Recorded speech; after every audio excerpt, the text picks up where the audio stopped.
In a world where the extraordinary is commonplace, the most mundane of things can sometimes prove to be the most inexplicable. SCP-8273, otherwise known as Delfina M. Ibanez, was one such enigma. An anomaly of the SCP Foundation, Delfina was not a monster to be contained, an object to be studied, or a location to be sealed. She was a part of the Foundation, not a subject of it. The SCP Foundation has always operated under the veil of normalcy, a shroud cloaking them from the public eye. Their existence was a secret known only to those within its walls, and to the very select few who were allowed to peek behind the curtain. But Delfina was an anomaly even within these walls, her existence unattested beyond the veil, save for the carefully crafted records fabricated by the Foundation itself. She was a striking woman of 46 years, standing a modest 4'1". Her fitness was remarkable, the result of a strict training regime and the advanced medical care the Foundation provided. Despite her age, she looked no older than 35. Born in the forgotten village of Zavala in the Argentine Republic, she found herself a part of the SCP Foundation after her home village was destroyed in a deadly conflict with the Chaos Insurgency. The story of her career was one of determination, resilience, and ingenuity. Starting as a security officer at Site 43 in 1996, she quickly climbed the ranks to become the Chief of Pursuit and Suppression, commanding Site 43's mobile task forces. Her feats were numerous and impressive, handling anomalous disasters, neutralizing dangerous entities, and leading tactical defenses against hostile groups. However, her greatest asset was herself. Given her origins from Zavala, a town that ceased to exist except in her memory, she was the last of her kind. The SCP Foundation had seen 1,000 horrors, 1,000 wonders, but in all its existence, it had found no one else like her, a baseline human female with an extraordinary past, severed from her own kind, her own home. The destruction of Zavala was a brutal chapter in SCP history. The Foundation learned of Zavala's existence mere weeks before its erasure from reality. Operation Tailwind Kite, as it was later dubbed, unfolded in a complex, high-stakes dance of military maneuvers and paranormal warfare. The scene that unfolded is a tale of chaos and destruction. The village was no more, replaced by a lifeless expanse of land that bore no signs of human habitation. All that remained of the battle was a lone figure in powered armor, unconscious and washed up on the beach. This was Delfina Ibanez, the only survivor of a place forgotten by history.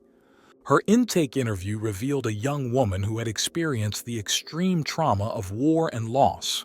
Veiled behind her emotionally worn-out shell was a fierce spirit that had resisted the onslaught of the Chaos Insurgency. As the years passed, her story unfolded in bits and pieces, like a jigsaw puzzle gradually coming together.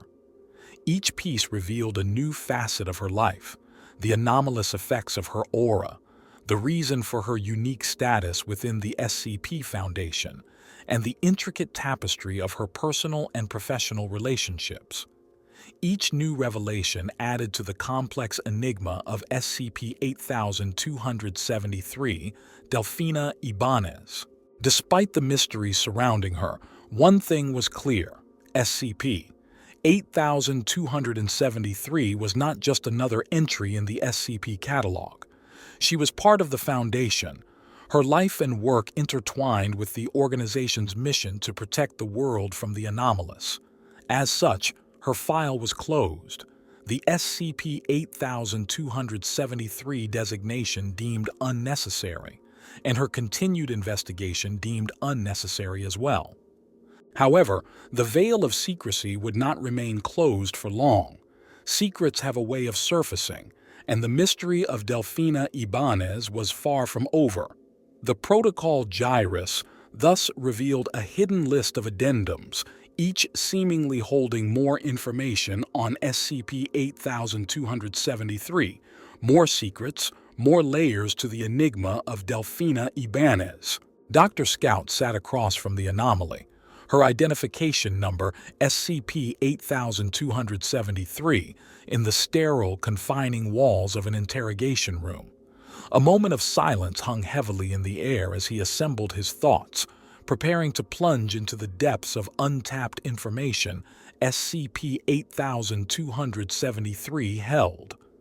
His voice cut through the silence, a beacon of curiosity seeking answers. "Tell me about your village's culture."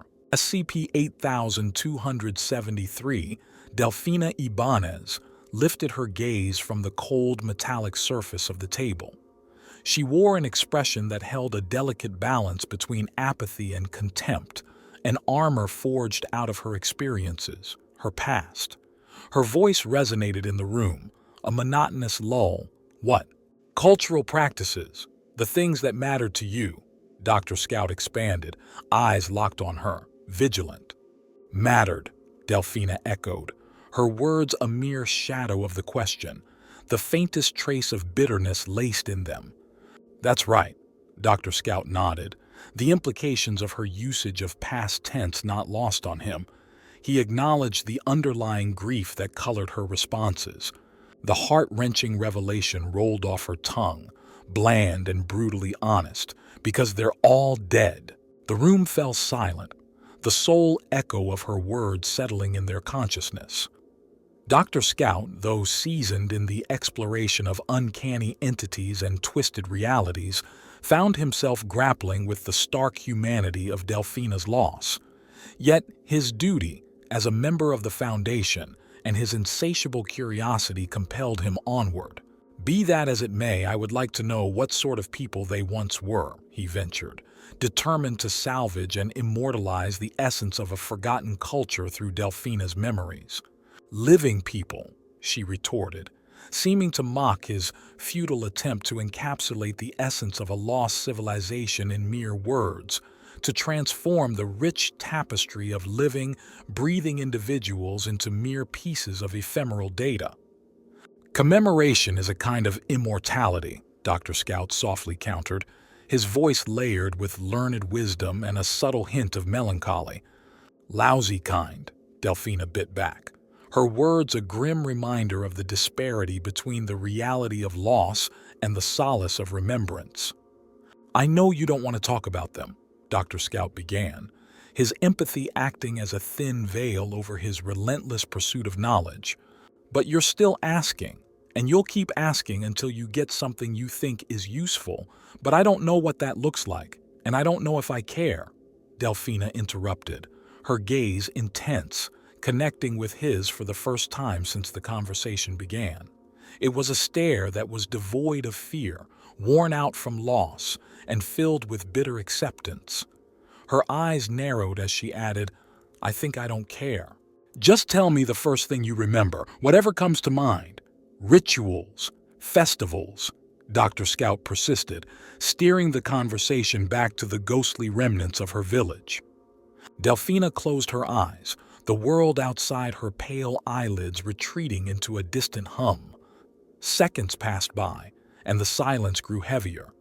Then she broke through the tranquility, her voice a bare whisper. "Rituals, visions, perfect visions," she continued, a cryptic revelation that piqued Dr. Scout's interest.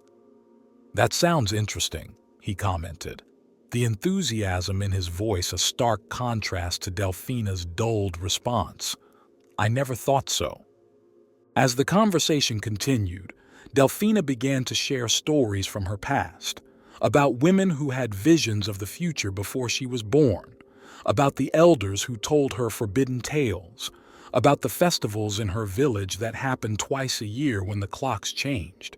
Yet her voice remained detached, sterile, as if recounting the memories of someone else. The medical staff at Site 34 concluded the subject's depersonalization during these interviews was an attempt to circumvent her own post-traumatic stress.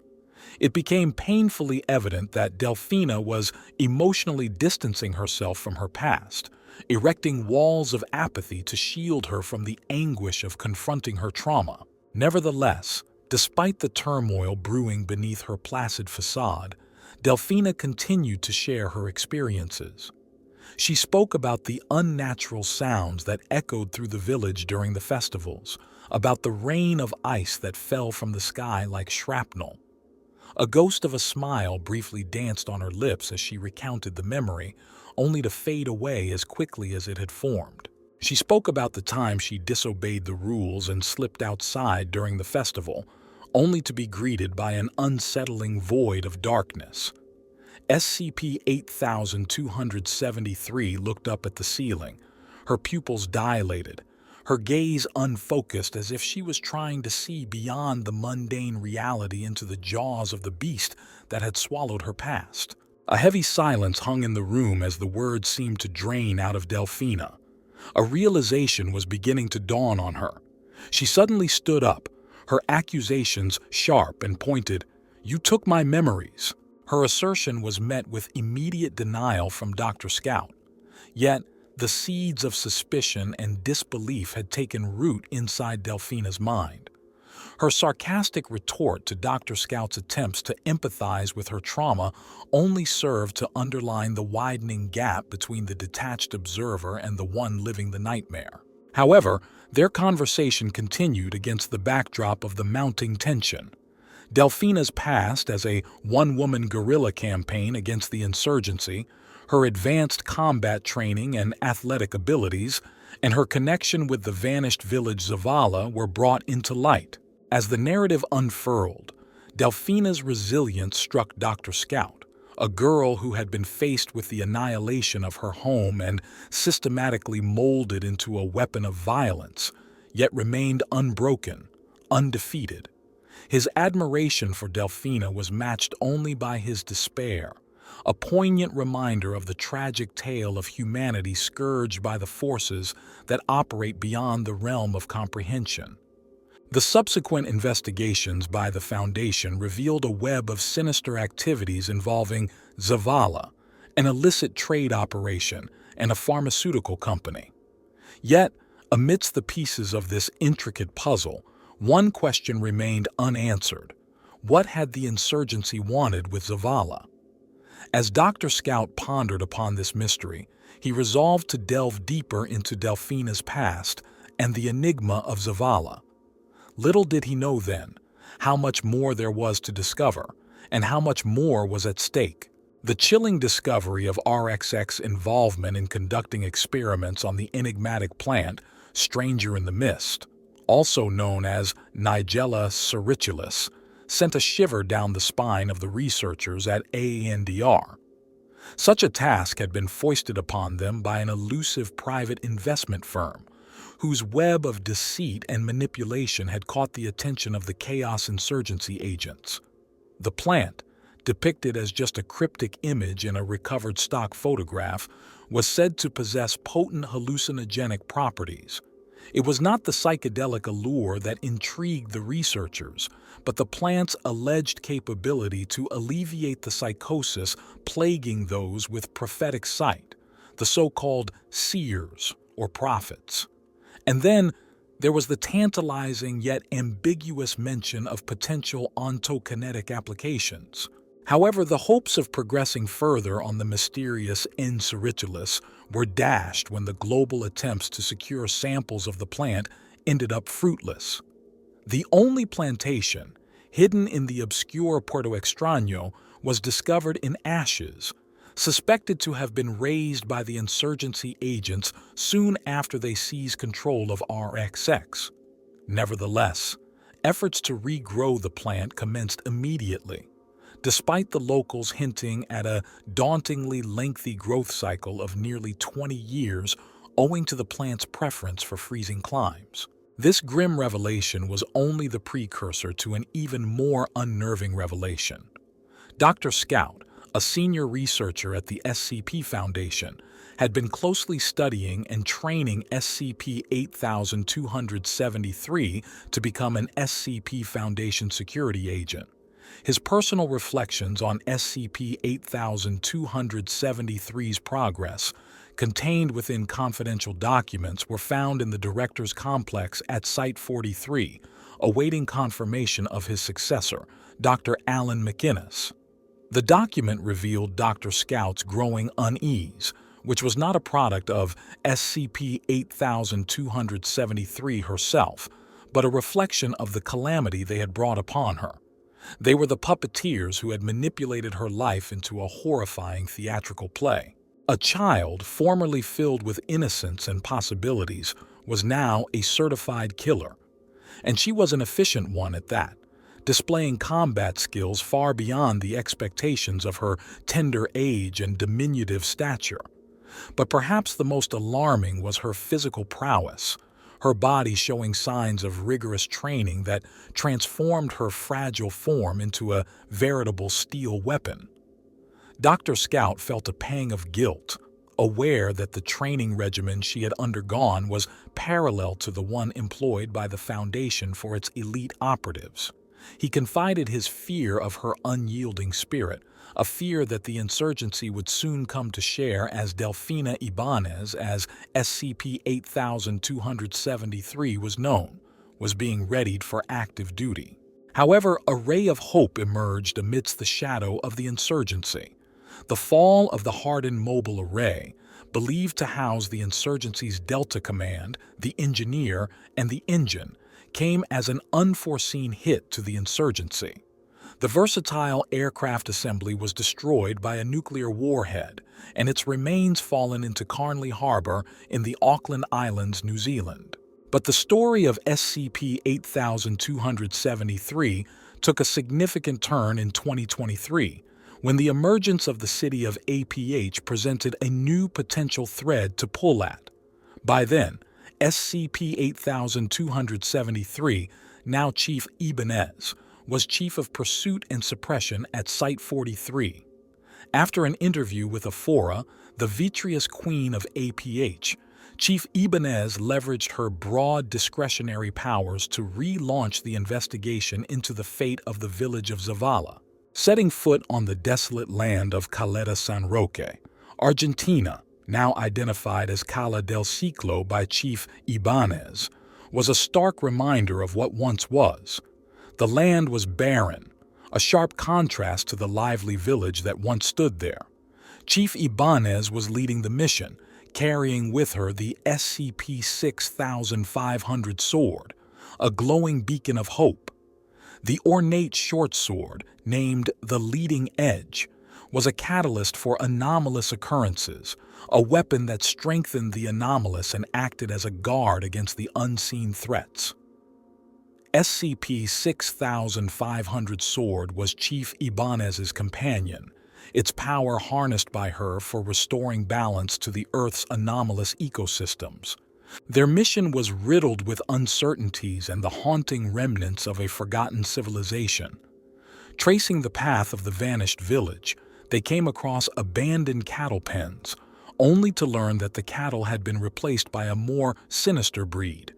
Amid the unsettling silence that followed, Chief Ibanez found herself questioning her resolve, contemplating the charge of her blade and the weight of the task at hand. As they ventured deeper into the forsaken territory, the immense burden of the mission became more palpable. Their pursuit for truth was just beginning in the barren, silent ruins of Zavala. In the disquieting silence that hung over the desolate bay, Chief Ibanez found her focus wavering. The lack of chatter from her colleagues was unnerving her.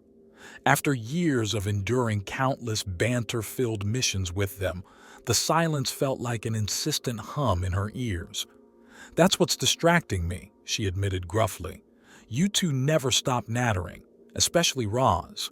"We don't know what to say," Dr. Astrauskas confessed, her voice laced with an uncharacteristic nascent apprehension.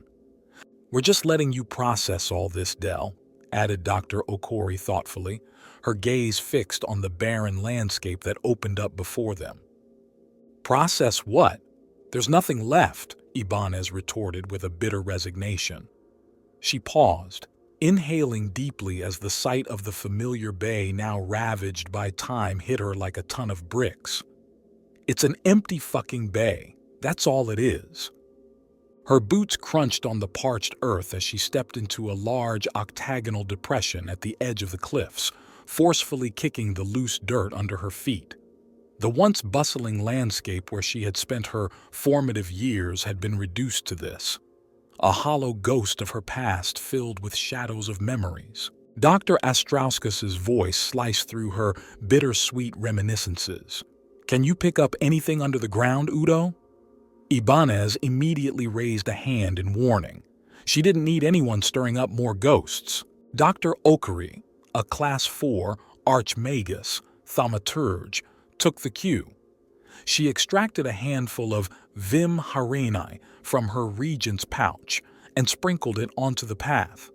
As she closed her eyes, the red grains burrowed into the earth, her fingers twitching as though conducting an unseen orchestra. A radio crackled to life. "Delta 6500, be advised. Code 8141, spoke the steady voice of Dr. Astrauskas. Suddenly, the landscape seemed to shift, as if a large creature was stirring beneath its surface. It seemed to ripple and roil before settling back into its original topography. Ibanez watched as the landscape performed its surreal dance, her face betraying a mix of resignation and grim acceptance. "Jesus," Dr. Astrauskas muttered. "I guess it never gets old, seeing her pull an entire city out of the ground." Dr. Okari opened her eyes. "Some trace elements, remnants of burning, chemical runoff," she reported. Her brow furrowed as she sniffed the air. "Something in the air, too. Something particulate I can't put my finger on." Chief Ibanez only stared at her, her jaw tight. She didn't need a thaumaturge to tell her what lay beneath the surface. She had lived it. As they ventured deeper into the heart of the bay, startling revelations emerged. The sand under their feet wasn't native to the region. It hailed from APH. And the vital signs of Chief Ibanez were irregular, fluctuating beyond the usual bounds, an ominous omen if there ever was one. Ibanez found herself dwelling on memories she'd thought she'd buried deep within her. Memories of her childhood home, of losing her siblings in a brutal war, of dissecting bodies to learn how to kill. Each memory was a fresh stab in her heart, but she bore it stoically, her face an impassive mask. She was a soldier after all, molded by pain and loss. With each passing moment, the mysterious SCP-6500 sword glowed brighter and brighter, casting unsettling shadows on their faces. The sword was considered a miracle, capable of stirring up energies and revealing long-buried secrets. But to Ibanez, it was a bitter reminder of her past. The landscape was full of ghosts of a time long gone. A ship that had vanished from the port, the shack where her grandfather had lived, the pits where her loved ones had died. Every step she took was a step back into the past, and with her, her companions followed, bearing silent witness to her personal hell.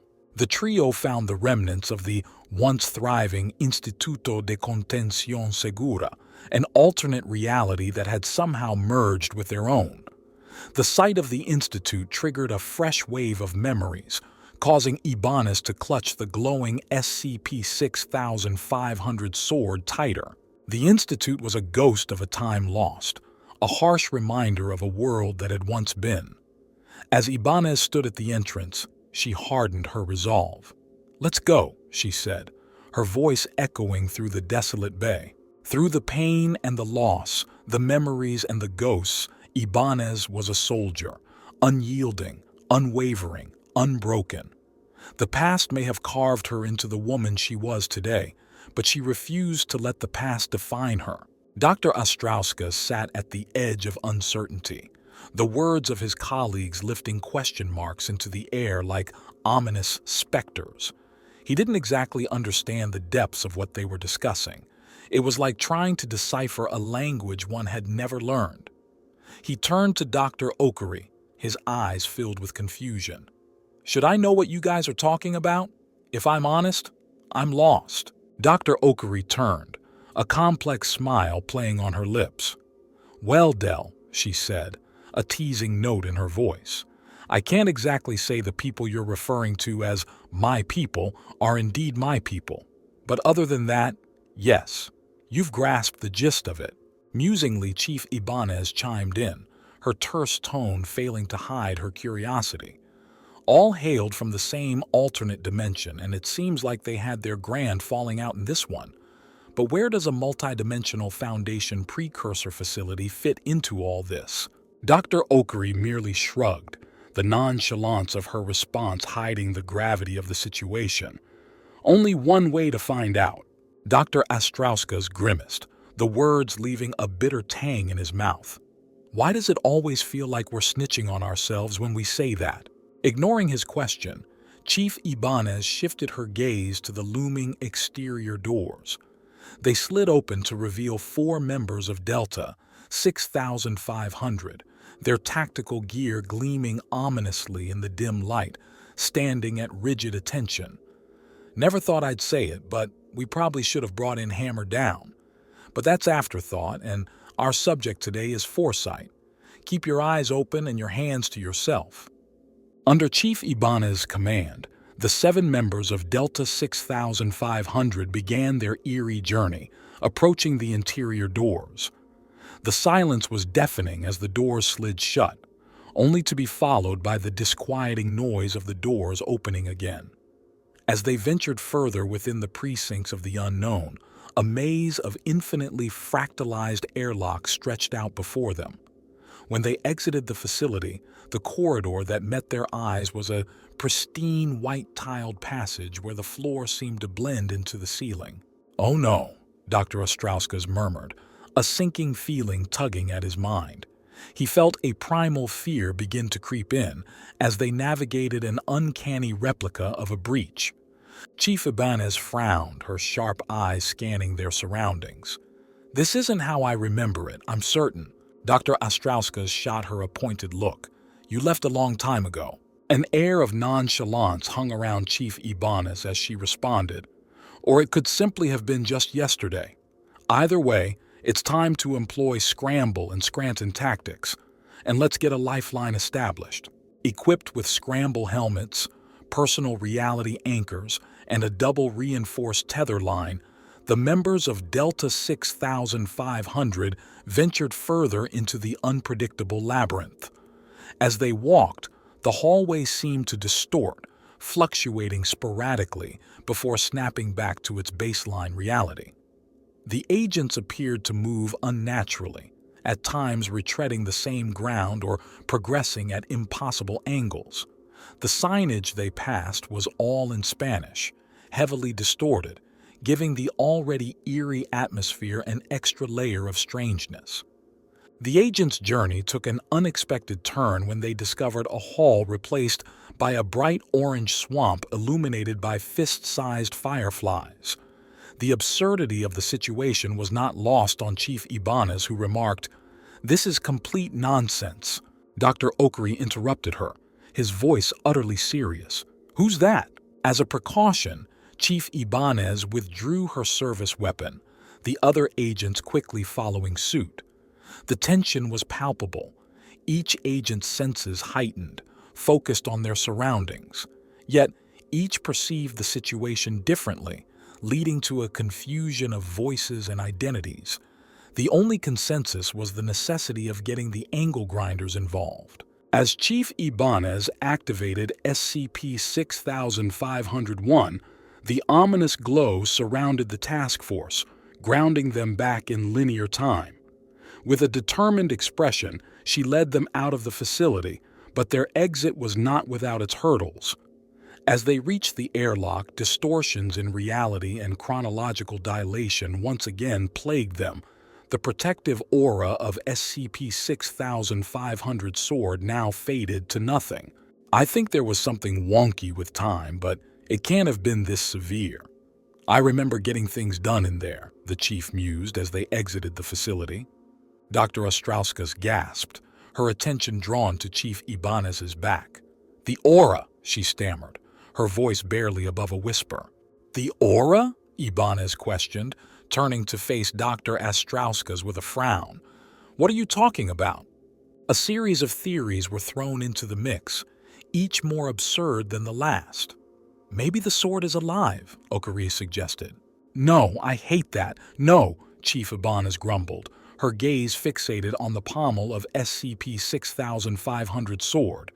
After a deep sigh, she concluded, "One more question for the pile, but perhaps the answers lie ahead." An exploration was to be conducted of a structure they now identified internally as Facility 34.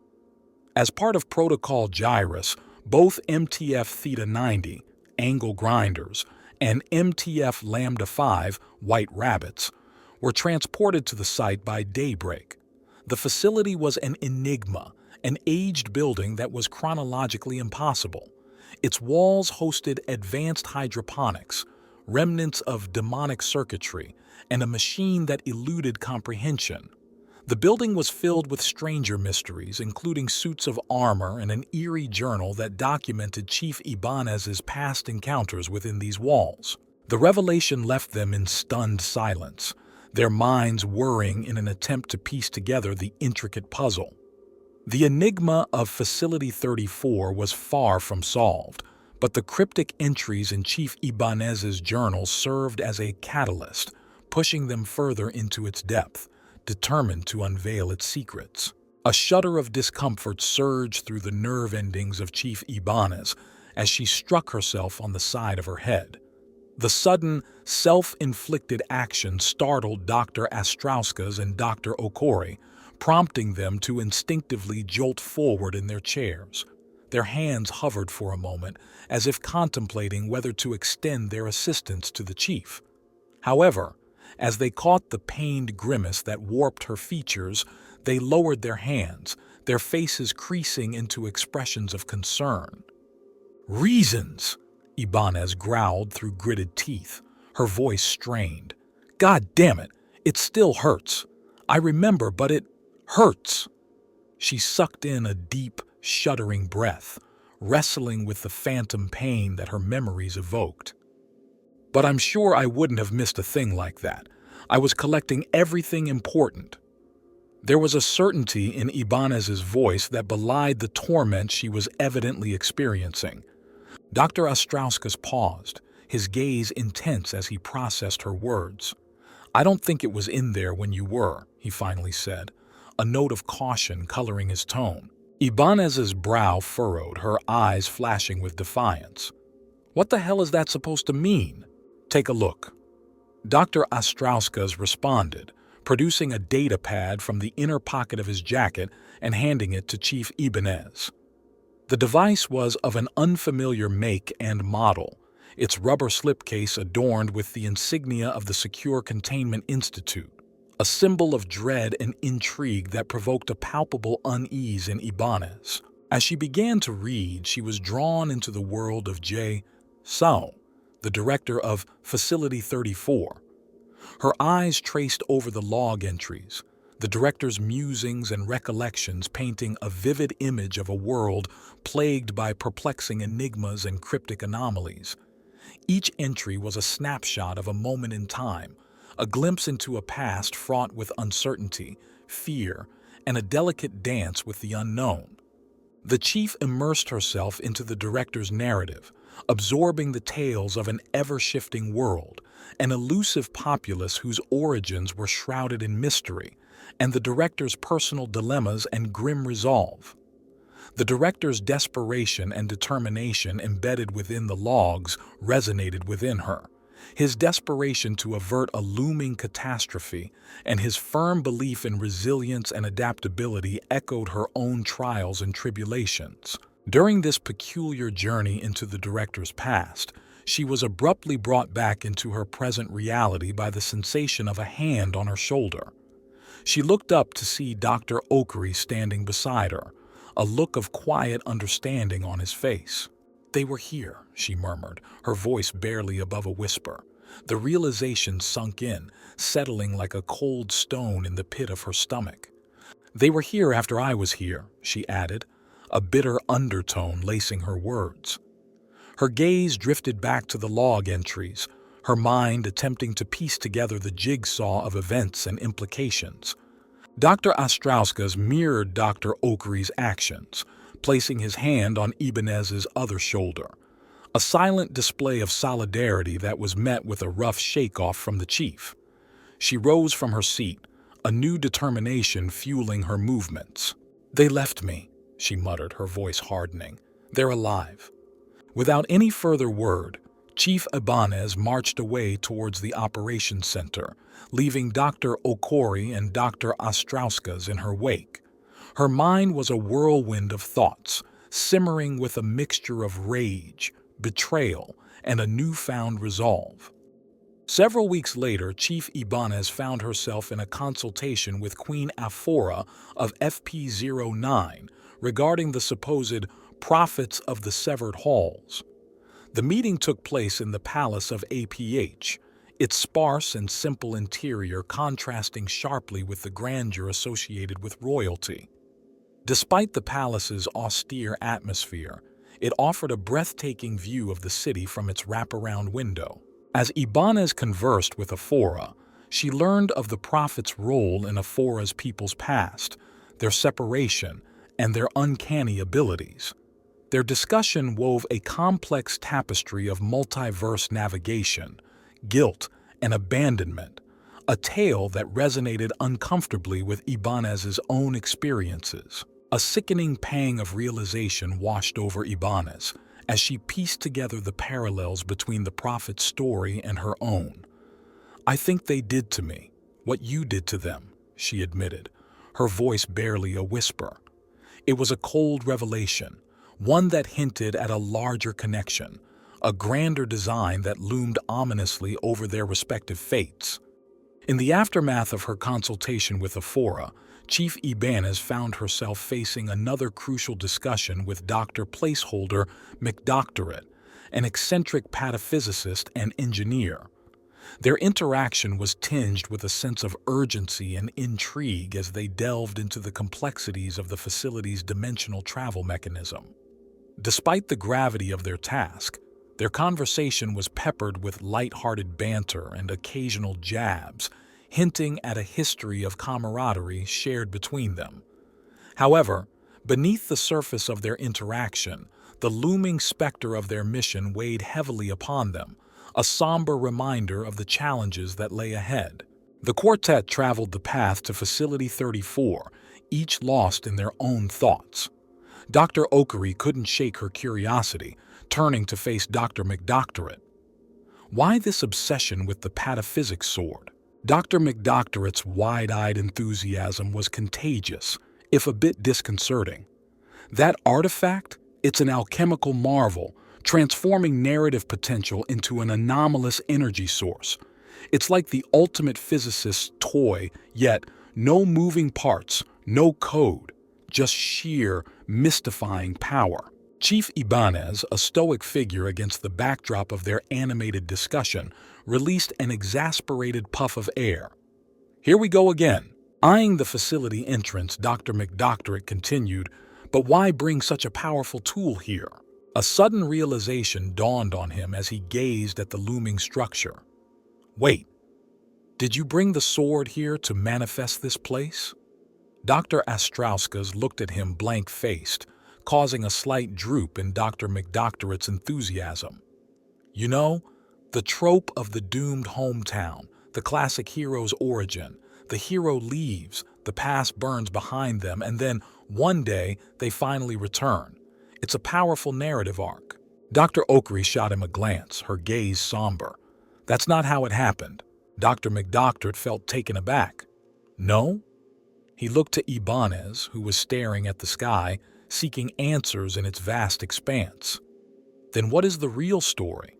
Okorie averted her gaze. "Maybe another time. The machine needs fixing. Can you do it?" Dr. McDoctorate shrugged nonchalantly. "I'll try. Assuming the sword's magic counts as a form of heroics, it might help." After a few hours, a palpable tension filled the control room.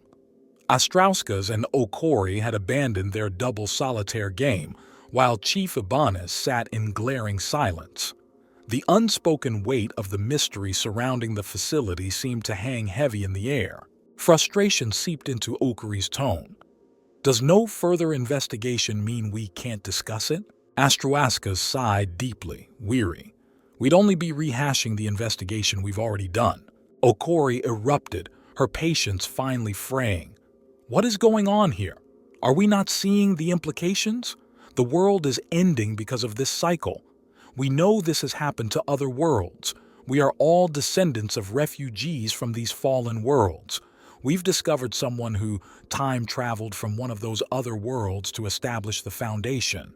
These are not mere coincidences. The revelation hung in the air, a chilling silence enveloping them. The reality of their situation was unavoidable, and the enormity of it was suffocating.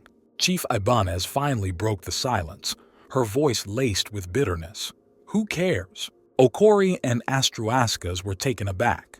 Ibanez, usually so stoic, was letting her frustration show. She shrugged it off, her dismissive tone masking an undercurrent of seething anger.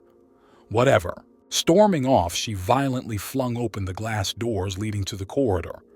A startled shout echoed through the hallway as Chief Ibanez collided with Dr. McDoctorate returning from the facility. Dr. McDoctorate, rubbing his hip, assessed the tense situation with a wry smile. Bad timing? Chief Ibanez ignored him, resuming her spot in the control room. Well, she demanded, her voice sharp with restrained hostility. Dr. McDoctorate, unfazed by the hostility, took a seat across from her. There's a problem, he began, his tone unexpectedly serious. Flower power, Chief Ibanez interjected abruptly, capturing everyone's attention. Stranger in the mist. The prophets used it for visions. The flowers gave them power. The truth sank in, a fresh understanding dawning on each of them. The machine ran on visions, fueled by a psychedelic plant essence, a substance that was not readily available. As the implications of this newfound understanding set in, the room grew silent once more. With the arrival of technical specialists and ontokinetic personnel in the following days, their efforts to restore the transliminal propulsor, TLP, gained momentum. Once the machine was operational, they began preparing for a journey into the unknown. The uncertainty of their mission cast a palpable tension in the air. When the day of departure finally arrived, Chief Ibanez took her place at the helm, her voice echoing through the silent room. Hold on to your atoms. As she activated the TLP, the room was filled with an ethereal light. When their vision cleared, they were met with a sight that took their breath away. A lush landscape stretched out before them, untouched by human hands, an alien universe that was nonetheless eerily familiar. Their journey into the unknown had begun. The team stood in a landscape that was topographically akin to the familiar gulch on Caleta San Roque. Yet, this site was thick with exotic vegetation, casting an emerald blanket across the terrain. The air seemed to be replete with the same constituents as Earth, devoid of the usual pollutants that scented their home planet. The remnants of the facility sparkled in the alien sunlight, undamaged from its translocation. The ground in front of them bore scarred pathways, signs of frequent commutes between a nearby beach and the facility, now overgrown with the same alien vegetation. The once blue sky was now bathed in an eerie yellow-green light, devoid of any clouds. Among the explorers were Chief Ibanez, Doctors Astrauskas, McDoctorate, and Okori, and Agents Kozlov and Koslova, the group now known as PTF Delta 6500. They prepared to uncover the secrets that resided within this verdant expanse.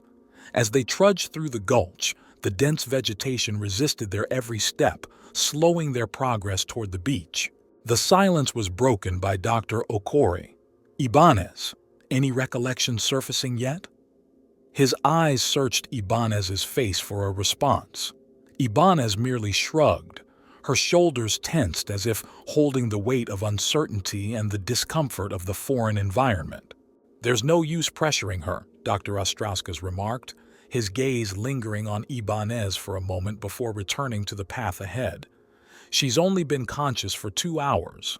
Her memories from her previous visit will surface when they are ready.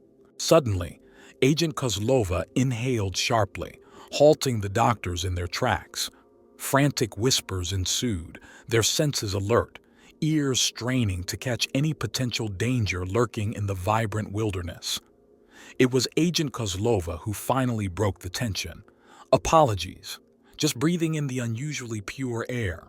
The team's collective attention was drawn upward as Dr. Ostrowska's pointed towards the sky, now speckled with green blobs meandering in the light breeze. Intrigued, Agent Kozlov aimed his flashlight at the floating spore-like entities, which glowed brightly under the artificial light. Even when the flashlight was switched off, the glow lingered, casting an eerie luminescence on the path below. "Idiot! They'll be alerted by our presence now," Agent Kozlova reprimanded, smacking Kozlov on the back of the head. However, Ibanez's voice cut through the tense air. "They already know." Turning towards the end of the gulch, the team's gazes met a young woman standing rigid, her eyes wide and filled with astonishment. She was dressed in an outfit reminiscent of 1990s casual clothing, patched and repaired in multiple places. Her eyes were a shade of green that seemed to match the gulch's verdant carpet. "Identify yourself," Ibanez's voice commanded, echoing through the gulch. The woman, startled, stuttered, Pilar. My name is Pilar. Where did you come from?" As the explorers delved deeper into the strange environment, their encounter with Pilar revealed that they were not on Earth, but in a place the locals referred to as Puerto Extirpado, or the Severed Port. The exploration became a journey through time and space, a testament to their past and the mysteries lying ahead. However, Pilar's last words left a chilling effect on the group. "You're supposed to be dead. Everyone from Zavala is supposed to be dead." It was a grim reminder of the truth that they had come to face, the ghost town of Zavala, its people and their memories. They were in an alien land, their lives dangling on the thread of survival. As they made their way through the village, the corroded remnants of their past stood in stark contrast to the alien vegetation. The villagers, who were thought to be extinct, filed into the town hall under Ursula's instructions. Their eyes reflected a myriad of emotions, part awe, part fear, and part confusion. When all the villagers were assembled, Ibanez faced the crowd, her eyes reflecting the ghostly images of the past. The crowd erupted in disbelief and shock as they recognized the familiar face from their collective past. What ensued was an uproar of questions and accusations as the villagers grappled with the reality of Ibanez's unexpected presence. Despite the cacophony, Ibanez stood her ground, her stoic demeanor a stark contrast to the chaos around her. In the ensuing silence, Ibanez made a shocking revelation. "They shot my brother in the head, right in front of me. They shot Ernesto. They killed all of you, and then I killed all of them." The room echoed with shock, grief, and disbelief. As they processed these revelations, Pilar's voice echoed from the back of the hall. "She says her name is Delfina Ibanez." The room once again descended into chaos. As Ibanez looked at the crowd, she declared, "Call me Chief Ibanez, or maybe just Chief." Her words marking the end of the exploration day, leaving the villagers to digest the reality of their existence and their unknown future. The silence in the assembly room seemed to thicken like fog, as if fear itself was a tangible presence. Pilar's voice cut through the stillness, pressing for truth. "Is nobody going to tell her?" Ursula glanced back, her face a mosaic of apprehension. She was torn, caught between the call of duty and the compassion she felt for her team member. "Pilar," her voice was a mere whisper, a plea. "She deserves to know," Pilar insisted, her tone resolute, her stance unyielding. Ursula sighed, acknowledging the rightfulness of Pilar's insistence. "She does." Pilar's next words hung in the air like a harbinger of doom. "She can't." At that moment, Chief Ibanez's footstep echoed ominously. Ursula turned her gaze towards the formidable woman. Chief Ibanez bent down, her eyes piercing into Ursula's. "Know what?" "Your father," Ursula's voice nearly broke, burdened with a truth too heavy to bear. A silence ensued, so profound it seemed to swallow all their collected anxieties, painting a desolate picture of dread. "He's gone," Ursula finally said, her voice barely above a whisper. Chief Ibanez straightened, her body as rigid as her ironclad composure. She turned her gaze towards Pilar, the silence between them speaking volumes. "Your mother was right. I've known that for 30 years." With those words, she turned on her heel, her essence radiating authority and power. Dr. Okari moved aside, opening the door for her. As Chief Ibanez disappeared into the labyrinth of the back rooms, she removed her radio mic from her lapel. She hadn't said anything before she made her exit, leaving behind a sense of mystery that lingered in the air. The door closed behind her, marking an end to the conversation. As darkness unfurled its inky cloak over Puerto Extirpado, PTF Delta 6500 was offered shelter in the town hall. Accepting on behalf of Chief Ibanez, who had already left the structure, Dr. Okori found a place for their night's rest. Meanwhile, Agents Kozlova and Kozlov busied themselves securing the group's equipment under the watchful eyes of Dr. McDoctorate. Dr. Astrauskas and Dr. Okori took on the task of finding the enigmatic Chief Ibanez. They eventually found her on the outskirts of the village, sitting on the edge of a weather-beaten pier, her eyes lost in the murky depth of the water. As the piercing chill of the night fell over them, the fragmented remnants of the northern reach were clearly visible in the bay. Its masts and riggings were long gone, and its surface was oxidizing rapidly. The shipwreck lay there, a constant reminder of their mission, the ghostly moonlight creating a dance of shadows on the algae-formed flora that clung to its structure. "I used to swim." Chief Ibanez's voice was barely above the gentle lap of the waves against the ragged ends of the pier. Her words hung in the air, painting the silence of the night with echoes of a past. "Used to?" Dr. Ostrauskas probed gently, her voice coated with curiosity. Her question was met with the distant gaze of Chief Ibanez, her mind lost in the memories of her past. She picked up a rusted part of the pier and let it fall into the water, observing as it faced resistance, struggled, and was then swallowed whole. "Used to," she repeated, her voice almost nostalgic. Her eyes held a faraway look, as if she was looking at a version of herself from a bygone era. Dr. Okari, recalling past missions, said, "I've seen you swim." With a shake of her head, Chief Ibanez corrected, "Nope." "Really?" Dr. Okori asked, surprised. "Been in the water a few times on a mission, usually when it's going wrong. Had to scuba dive to nab a prisoner once. But that's it," Chief Ibanez explained, her words weaving a tapestry of past experiences. Dr. Astrauskas, intrigued, asked, "Why?"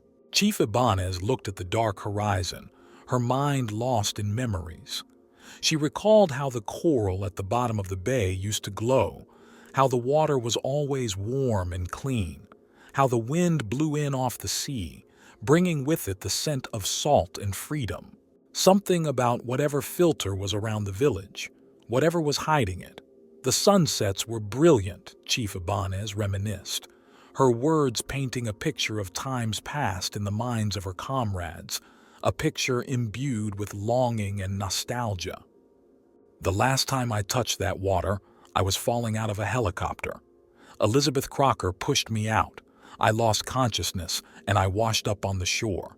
That's where they found me," Chief Ibanez shared, her voice laden with a somber note. "The Foundation," Dr. Okori deduced, her mind piecing together the pieces of the mystery. "I was in that water when what was left of my world disappeared, unconscious, and it spat me back out," Chief Ibanez admitted, her voice but a whisper against the sound of the waves. She stood, brushing away remnants of the past from her mind. "So no, I don't swim," Chief Ibanez concluded, her eyes reflecting the darkness of the bay beneath the silvery moonlight. As dawn broke onto Puerto Extirpado, the village came to life. Despite the villagers' attempts to gain an audience with Chief Ibanez, she remained isolated in the town hall. Her instructions to her agents were clear and concise: assist the scientists and ensure the safety of the team. She refused all conversations with the villagers, her mind consumed with the task at hand. Meanwhile, Doctors Ostrauskas, McDoctorate, and Okori began taking a census of Puerto Extirpado with Ursula's help. They planned a series of interviews to better understand this alternate dimension. Throughout the day, they continued their exploration while Chief Ibanez remained distant, the memories of her past consuming her thoughts. In the overgrown fields, Dr. Okori found herself intrigued by the alien phylogeny and how the villagers managed to survive in such an environment. She discussed the villagers' history, their attempts to grow vegetation under the green sun, and their struggles to adjust to this alien world with Gualberto Parra, the village elder. A sense of admiration for the villagers' resilience grew in her heart as she learned more about their hardships and survival. Elsewhere in the Pelaez household, Dr. Ostrauskas delved into a conversation with Pilar, trying to understand the history of the village and its mysterious seclusion. As Pilar shared fragments of the village's history, the truth unfurled, revealing a deeper, darker past, a past that echoed with the tales of the prophets of the severed halls of APH. In this alternate universe, secrets were as bountiful as the strange flora, and answers promised to unveil itself as they continued to explore the enigmatic village of Puerto Extirpado. As they moved deeper into their explorations, they hoped to unravel the truth behind the mysteries that loomed over the village like an omnipresent specter, a truth hidden beneath layers of history and mysticism. A strange dance of understanding and revelation had unfolded between Dr. Ostrauskas and Pilar as they navigated the ethereal mysteries of existence. Dr. Ostrauskas, a woman of scientific charm, had weaved her fingers in the air, the movement painting an invisible canvas of etherealities that only she could discern. She spoke of interruptions in the Hume spirals, the unseen tendrils of existence that swirled around and within humans, always reaching, always yearning, but never truly connecting. Pilar's brows knit together, confusion and discomfort playing out across her visage. She clutched her arms to her chest, clutching a towel that she had been holding. Ostrauskas's chilling revelations were far from the humorous diversion she had anticipated. The doctor merely shrugged, finding the morbid beauty in these existential idiosyncrasies, the silent dance of life's unspoken truths, profoundly fascinating. Meanwhile, an entirely different conversation had been taking place atop the windmill tower. Dr. McDoctorate and Ursula stood on the narrow metal platform, the grain silo looming over them like a silent sentinel. An alien landscape stretched out before them, thickets of tall, leafy trees rolling towards the cliffs and beyond, into the obscure haze that shrouded the distant territories. The world around them was a beautiful paradox, a mix of earthly familiarity and otherworldly strangeness, and it was this strangeness that intrigued Dr. McDoctorate. Ursula, weary of the doctor's fascination with their plight, threw him a cold stare as he questioned their existence in this surreal habitat. His words echoed in the silent air, a biting critique of their lives. Despite having carved out a dwelling in the heart of this treacherous landscape, they had not made any noticeable difference, according to the doctor. Ursula countered his observation with an embittered laugh. The weary resignation in her voice reflected the grim reality of their lives in this unforgiving world. They had sought refuge in this alien landscape, retreating from the chaos of their own world, only to find themselves in an endless struggle for survival. The thought of recluse, of hunkering down, carried heavy implications that had managed to keep their village hidden for as long as it had. In the heart of this conversation, Ursula acknowledged a surprising truth. Their survival, their ability to remain undetected, was not merely the result of strategic seclusion. It was a product of magic, an inexplicable force that had allowed them to fade into the shadows of existence, detached from the anchor of their original reality. This revelation was met with skepticism from Dr. McDoctorate, but Ursula assured him that this magic was not merely metaphorical. It was their only path to survival. In the midst of their conversation, Ursula pointed out towards the bay, the trees swaying ominously in the still air. She spoke of a legacy, a lineage of perseverance and desperation. Her ancestors had founded this refuge, Zavala, not out of surrender, but out of hope. They had believed they could shape a future different from their tragic past, but their efforts had been in vain. And so, they had stopped trying. They had hunkered down in this alien world, imagining themselves safe. As she reminisced about their past, a sorrowful chuckle escaped her lips. The image of a cat with its head stuck in a paper bag was a fitting metaphor for their existence, blind to the world around them. The mention of cats brought an unexpected smile to Ursula's face, a fleeting moment of nostalgia that vanished as quickly as it had appeared. At the heart of their conversation was a lingering question, a question about the possibilities of this world, about the potential for greatness, for a praiseworthy act that could truly change the world. Ursula remained silent, contemplating the doctor's question as they surveyed the scenery around them. It was a question that raised more than just possibilities. It brought to light the glaring reality of their existence in this alien world, a bitter reminder of the struggles they had endured and the sacrifices they had made. In the solitude of her family home, Chief Ibanez found herself revisiting the echoes of her past. The Ibanez shack stood untouched by time, every corner whispering tales of a bygone era. The furniture and personal effects were long gone, leaving behind an eerie emptiness that filled the air. The shack was not the epitome of architectural precision, the walls leaning at odd angles, the floor barely leveled.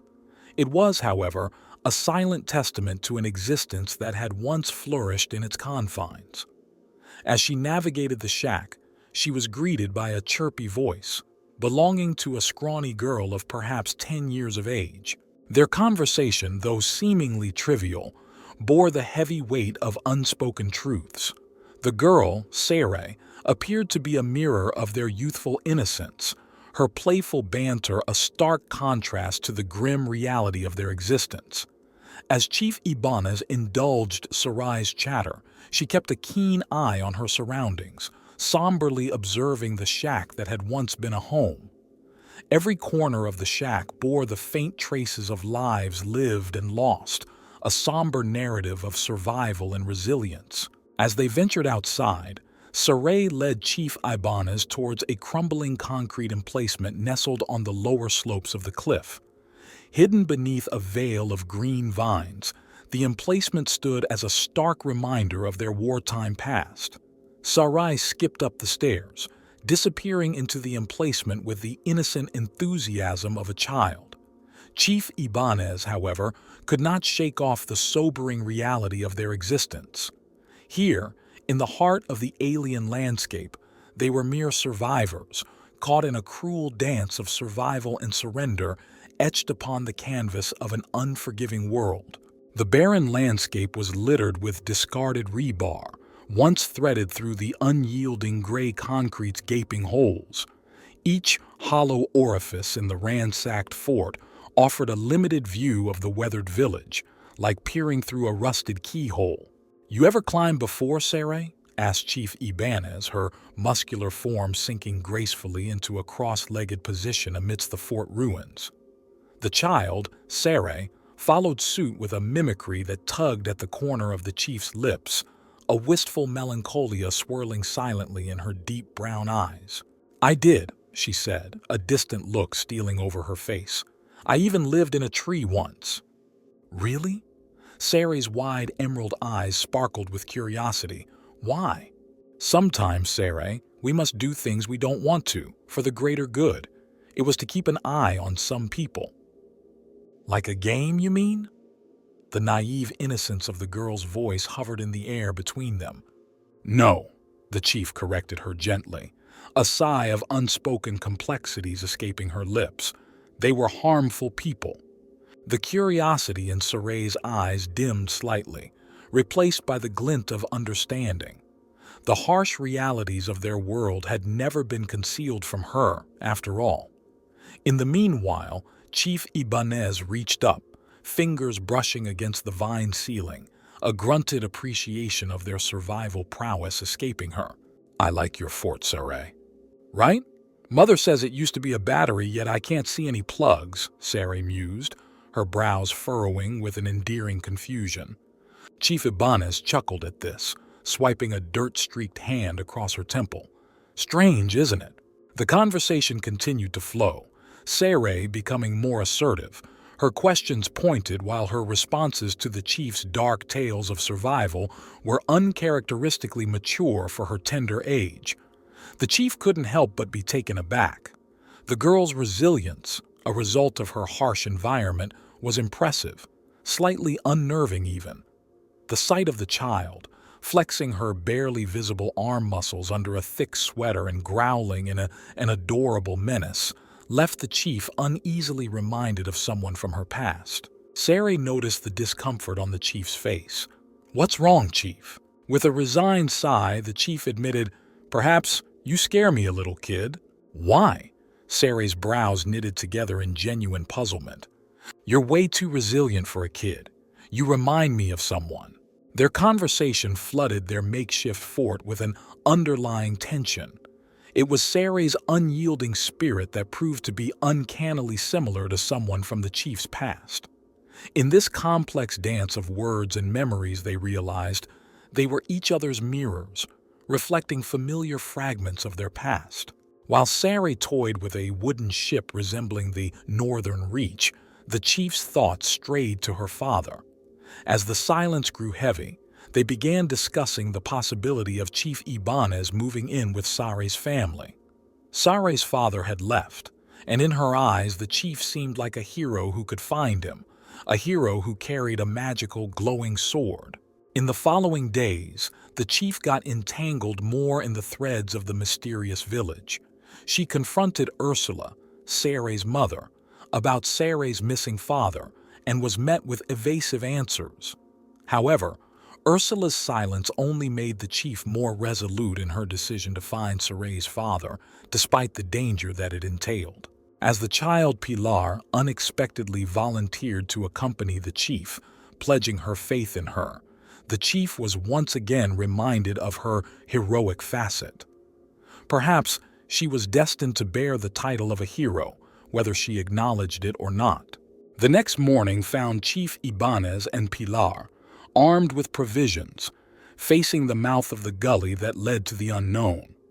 The chief was prepared to draw trouble to herself to keep the one she got tangled up with safe, her magical sword being both a beacon of danger and protection.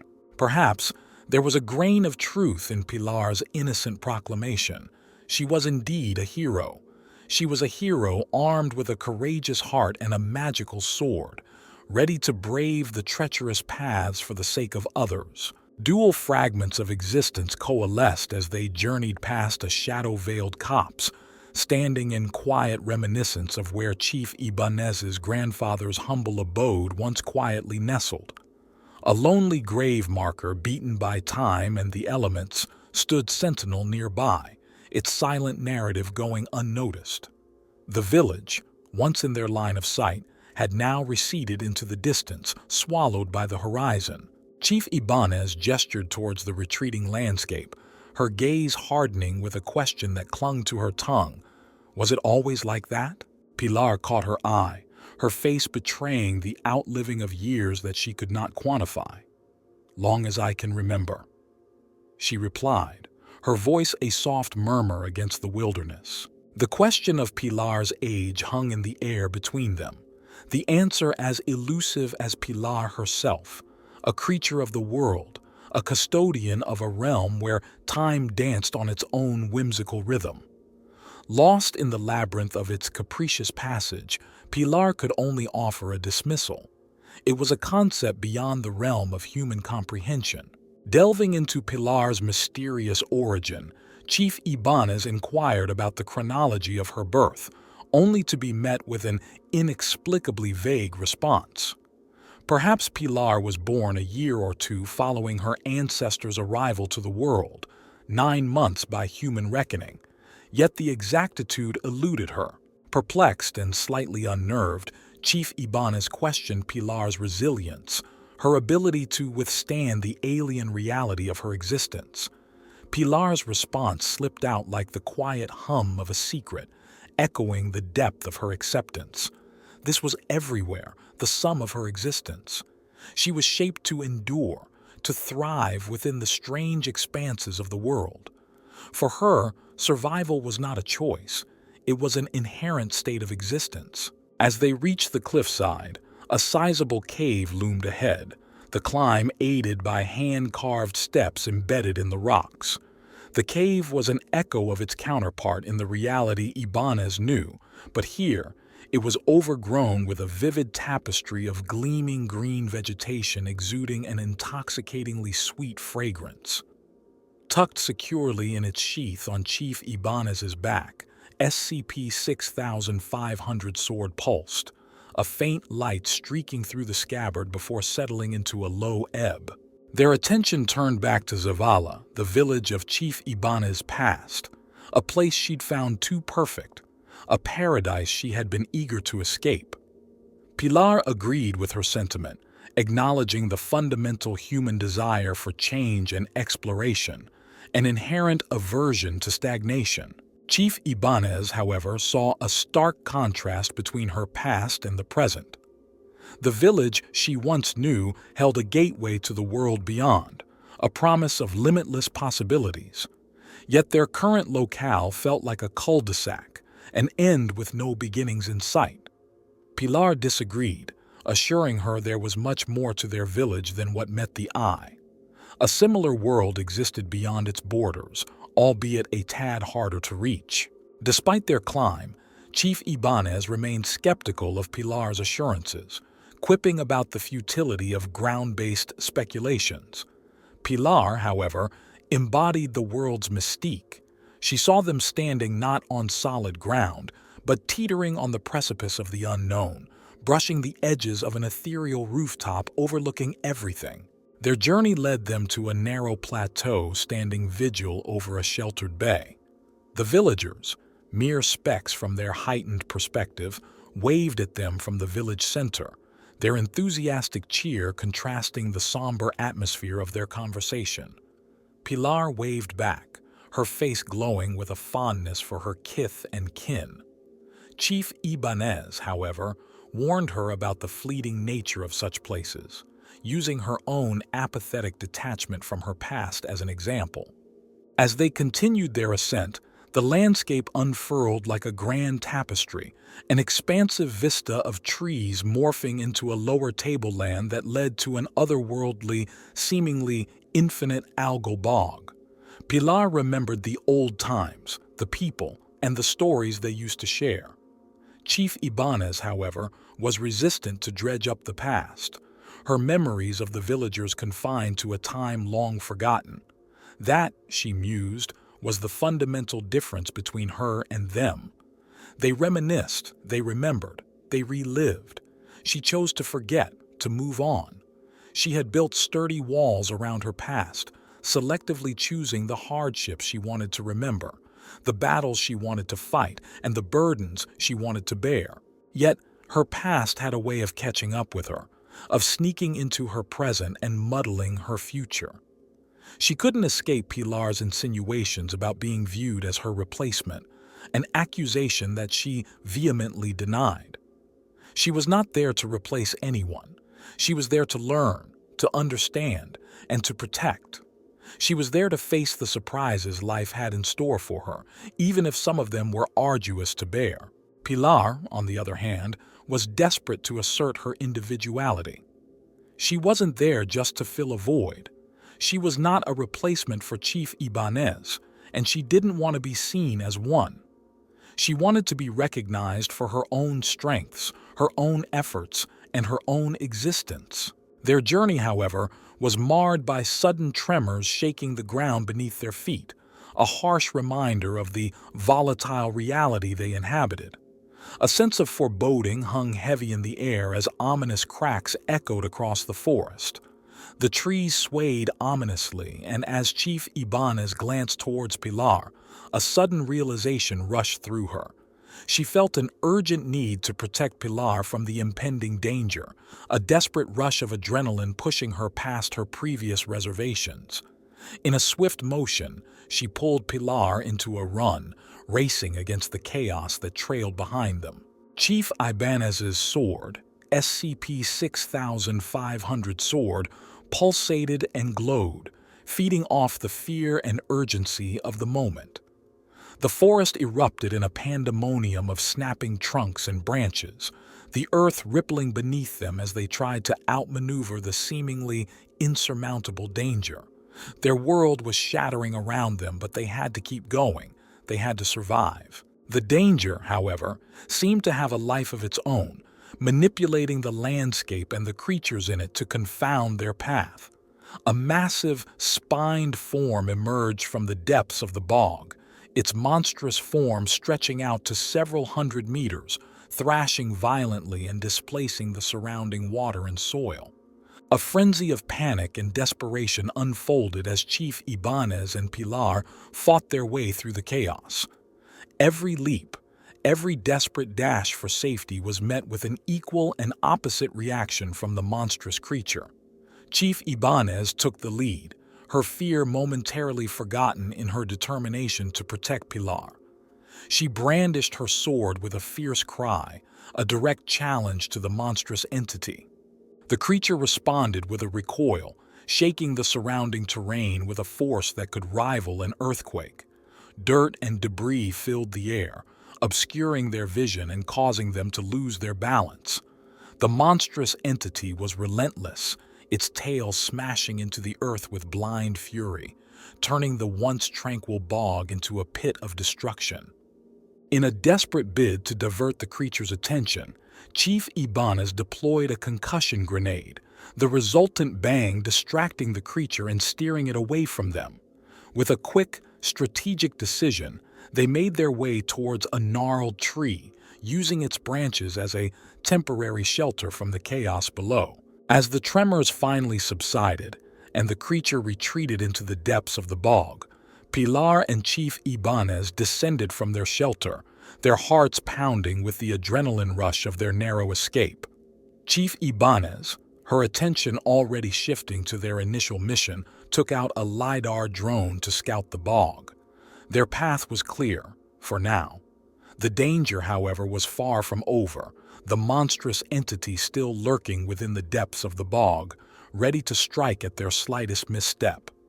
The rest of their journey was a constant dance with danger, a test of their resilience and determination. Every step they took, every decision they made was a battle against the uncertainties of their reality. In the end, it was their will to survive, to overcome the odds that kept them going, kept them fighting, and ultimately kept them alive. From the murky depths of the bog it came, a hideous limb, grotesque in size, dwarfing even the imposing figure of Chief Ibanez. Its talons, larger than the chief herself, slashed the air menacingly. With a defiant surge of endurance, Ibanez swung the arcane weapon referred to as SCP-6500 sword, colliding it against the monstrous talon. The impact was cataclysmic, an explosion of force that obliterated the surrounding foliage, stripping the trees of Pilar bare. The clash catapulted Ibanez backward, leaving her submerged in the bog's waters, but her grip on the supernatural weapon was unyielding. A moment of submersion escalated to an eternity as her mind wrestled with the impending doom. Her thoughts spiraled back to the training she underwent, the battles she fought, the comrades she had lost, and the purpose that had been instilled in her. She broke the surface with a gasping breath, promising herself that she wouldn't go down without a fight. As she spat out the last of the invasive water, she hollered into the ether, "Fuck this!" Her voice echoed against the vastness, challenging the creature's guttural, beast-like groan. The bog began to tremble as more of the creature's immense form heaved its way out of the depths. Its pebbled flesh quivered with each movement, and soon, wings of a horrifying scale unfurled majestically. A second pair of wings joined the symphony of terror, stretching back 100 meters. Despite the insurmountable odds, Ibanez anchored herself in a runner's crouch, defiance burning in her gaze. She pointed SCP-6500 sword at the creature and roared back at it. The beast, now fully emerged, lashed its talons onto the bedrock, its massive form casting an oppressive shadow over her. Shaking off the lingering trepidation, Ibanez muttered, "Finally." But her statement was drowned by Pilar's petrified screams. Ignoring her fear, Ibanez charged towards the creature with the ferocity of a lioness. As she engaged the beast in battle, a deluge of water from their clash rained down on Pilar, soaking her through. She could only watch as Ibanez, now at eye level with the monstrosity, stabbed at its iridescent scales with the SCP-6500 sword, making the creature reel and stumble. Undeterred, she scaled the creature's gargantuan form, each thrust forging a foothold. Suddenly, the creature took a mighty leap into the air. Its weight barely felt on Ibanez, who attached herself securely to the creature using the SCP-6500 sword's harness. The beast's roar was deafening, striking fear in Pilar, who fell from her perch. Her camera lens was obscured by the muddy ground, but the sounds continued. A cacophony of roars, screams, crashes, and splashes painting a vivid picture of the colossal battle. When the chaos subsided, only the thunderous beating of the beast's wings lingered. The creature had taken off into the horizon, leaving nothing but its shadowy silhouette behind. Ibanez, panting and coughing, slowly made her way back to the shore. The forest seemed defeated, a stark contrast to the wild-eyed Pilar who stared at her in disbelief. "Tell me you got some of that," Ibanez said, her voice weary. In response, Pilar let out a terrified scream. After a silence-filled pause, Ibanez attended to her minor abrasions while Pilar checked her camera for damage. Despite the chaotic battle, Ibanez's combat uniform was mostly intact, a testament to her tenacity. As she regained her composure, Ibanez's dry humor reappeared. "I want to say the sword did it," she mused, looking at SCP-6500 sword, which was now glowing only dimly. "Talk to place. I'm all out of hot air," she added, her tone indicating her exhaustion. She helped Pilar up, the difference in their height making the process slightly awkward. Ibanez brushed off Pilar's concerns about the possibility of the creature returning. "I'll have caught my breath, assuming you don't make me waste any talking." She reassured Pilar that if the creature threatened the village, they would handle it. Their next task was to navigate through the bog, a slow, arduous process that left them mostly silent. By the time they reached a patch of solid ground, the sky had turned an eerie shade of dark green, and the air was filled with fluorescent spores. Despite the warmth, Ibanez set up a campfire and they shared some downtime. The conversation veered into their perceptions of the beast, with Pilar sharing her belief that the creature was made of peat and would burn well. This suggestion tickled Ibanez, who laughed heartily at the idea of battling a peat dragon. The next day, their journey continued.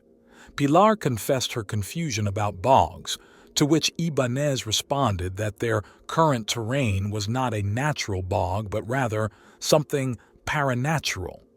Their destination, a rocky shore with a cabin barely visible in the distance, was where Pilar's father supposedly went. Upon reaching the shack, Pilar decided to approach first. As she called out to her father, Leandro, an older man, emerged. Shock spread across his face at seeing his daughter. His shock turned to fear as he noticed Chief Ibanez. He rushed towards her, clinging to her, tears streaming down his face as he repeated her name, Fina. While Pilar watched in silence, Ibanez heartbreakingly reminded him, "You left me." His pleas and apologies fell on deaf ears as she broke free from his embrace, her disappointment and anger palpable. Their reunion was cut short as they gathered their belongings and left the shack behind, their journey to save their world continuing in earnest. With the passage of 34 minutes, Chief Ibanez had found herself outside their makeshift abode, diligently working on repairing a wheelbarrow. As metal screeched against metal and the tedious rhythm of hammering echoed through the stillness, Pilar was in the shack with Leandro, filling him in about the arrival of Delta 6500. It was a narrative charged with information that Leandro was forced to digest in silence. All the while, Ibanez remained steadfast in her task outside, unbothered by the narrative gradually taking form inside the shack. When Pilar finally finished, Leandro seemed to need some time to reflect, departing from the shack through the back door. It wasn't long before a distant howl pierced the air, eventually dwindling down into a drawn-out moan that seemed to stretch itself across the barren land. The chief's microphone picked up the sound, but she kept to her task, unfazed. Upon his return, Leandro's footsteps were heavier, their thuds echoing uncertainty. He stood in the doorway, observing Ibanez's resolute focus on the wheelbarrow.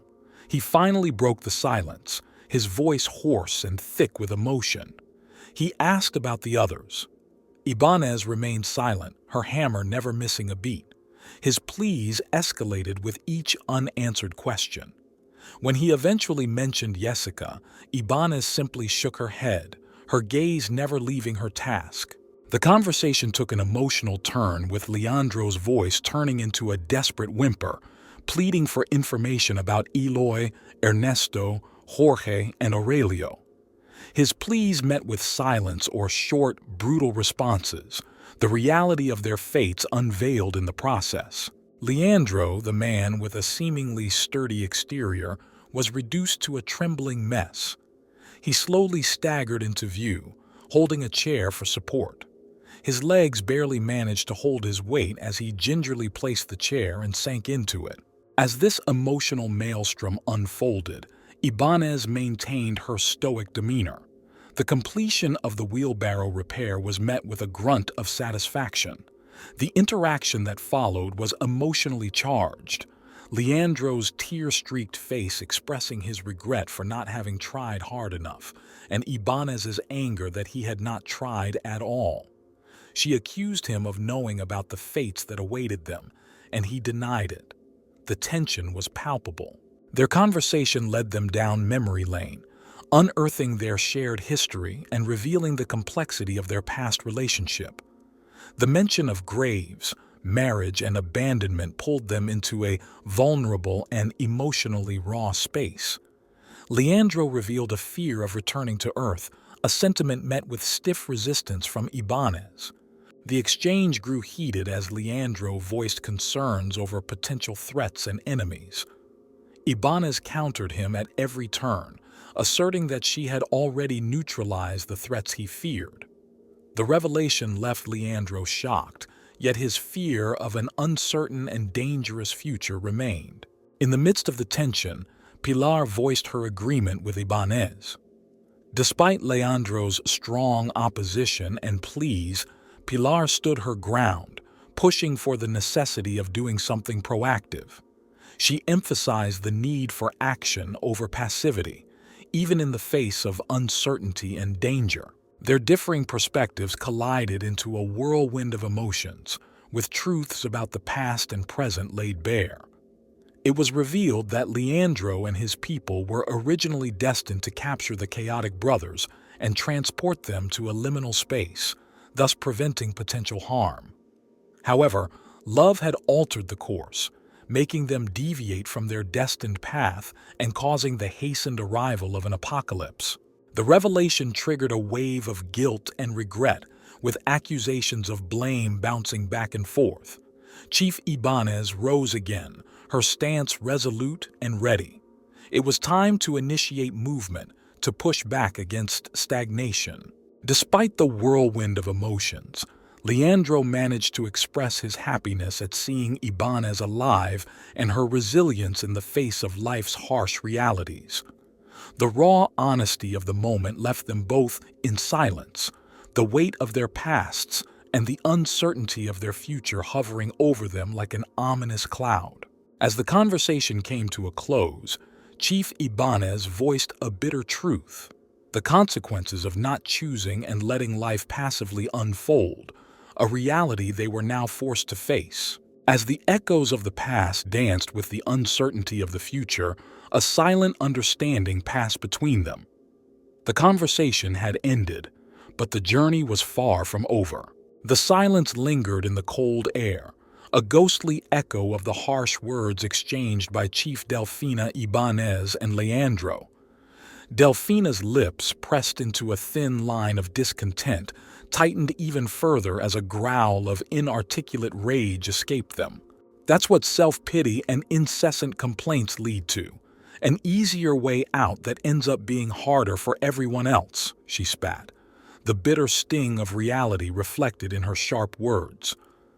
An unnerving silence engulfed the surrounding area, the speechless roars of the wind and the haunting rustle of leaves, the only sound that dares to break through. Now I'm the one doing what you should have done, and of course, it's so much worse, she continued, her voice heavy with resentment.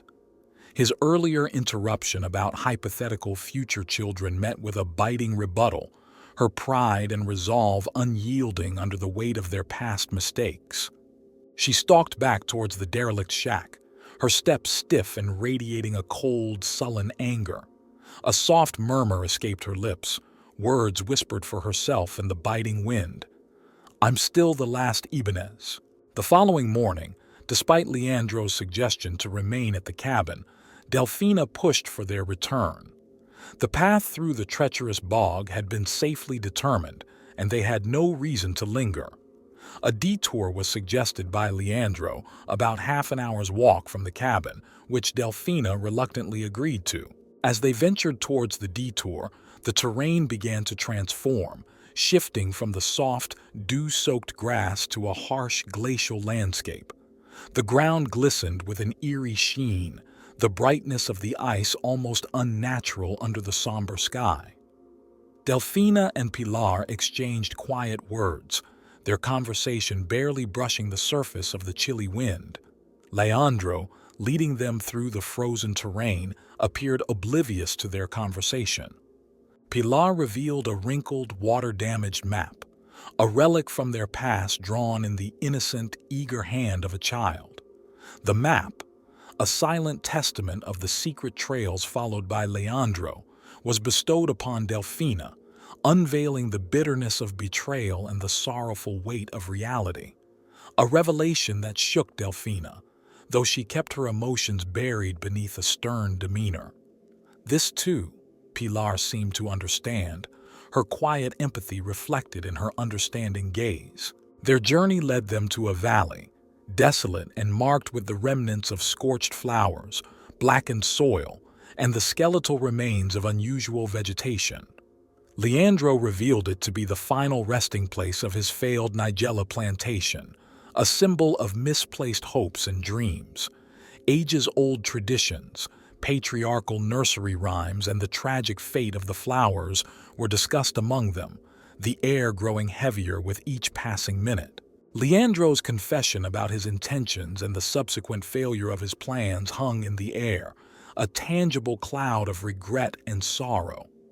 His shoulders slumped, the weight of defeat pulling him down, as Delfina examined a desiccated flower stalk, her mind churning with silent thoughts.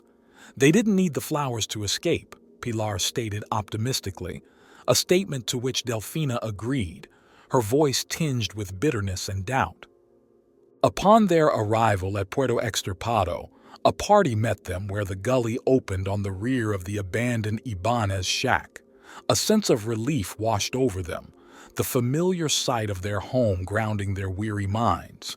Among the waiting party were doctors Ostrauskas, McDoctorate, and Okori, along with Ursula and Saray.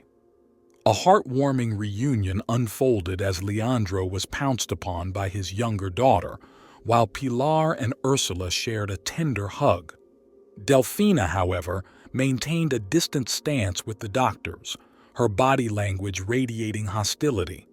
Throughout their interaction, Leandro remained a silent observer, his gaze constantly flickering towards Delfina. A fleeting sense of guilt marked his features, but Ursula's words, soft yet firm, quieted his apologies. Delfina, on the other hand, maintained a steely silence, her mind churning with thoughts and plans for their next steps. Their discovery about the failed Nigella crop and the state of the transliminal propulsor were discussed in the control room. Delfina's Hume declensions, the compartmentalization of memories, and their interdimensional travel experiences were among the main focus of their conversation. The revelation of Delfina's prolonged stay, a span of perhaps 2 years, within the alternate dimension left the others in stunned silence. Her transformation from an indignant teenager to a battle-hardened warrior was a testament to her resilience and adaptability. Their investigation led to a startling conclusion, one that hinted at the existence of a potential escape. The thought stirred hope within them, a glimmer of light in the encompassing darkness of their predicament. Their meeting concluded with a tentative plan, a cautious step towards their possible escape from the dimension that had been their prison for far too long.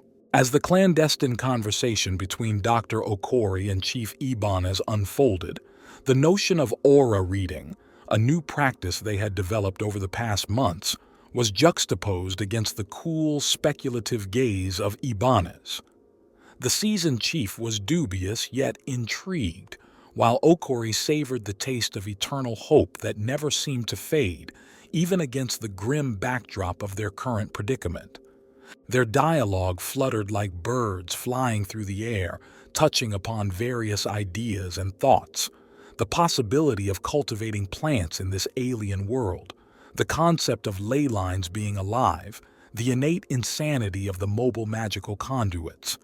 Their conversation echoed the fluctuating dynamics of their relationship, a relationship born from the crucible of extraordinary circumstances. Suddenly, the complex field of their discourse shifted. A bet was made, their minds intertwined in intense intellectual combat, their future actions foreshadowing an enigma yet to be revealed. Ibanez nodded, a silent affirmation of the unseen pact, and thematically, a signal of closure to their conversation. A new day dawned, heralding the private meeting between Dr. Ostrauskas and Leandro Pelaez. The vacant shack of Ibanez played the perfect host for the rendezvous. The steel chair creaked under Dr. Ostrauskas' weight, its battered form a silent testament to numerous clandestine interactions it had been privy to.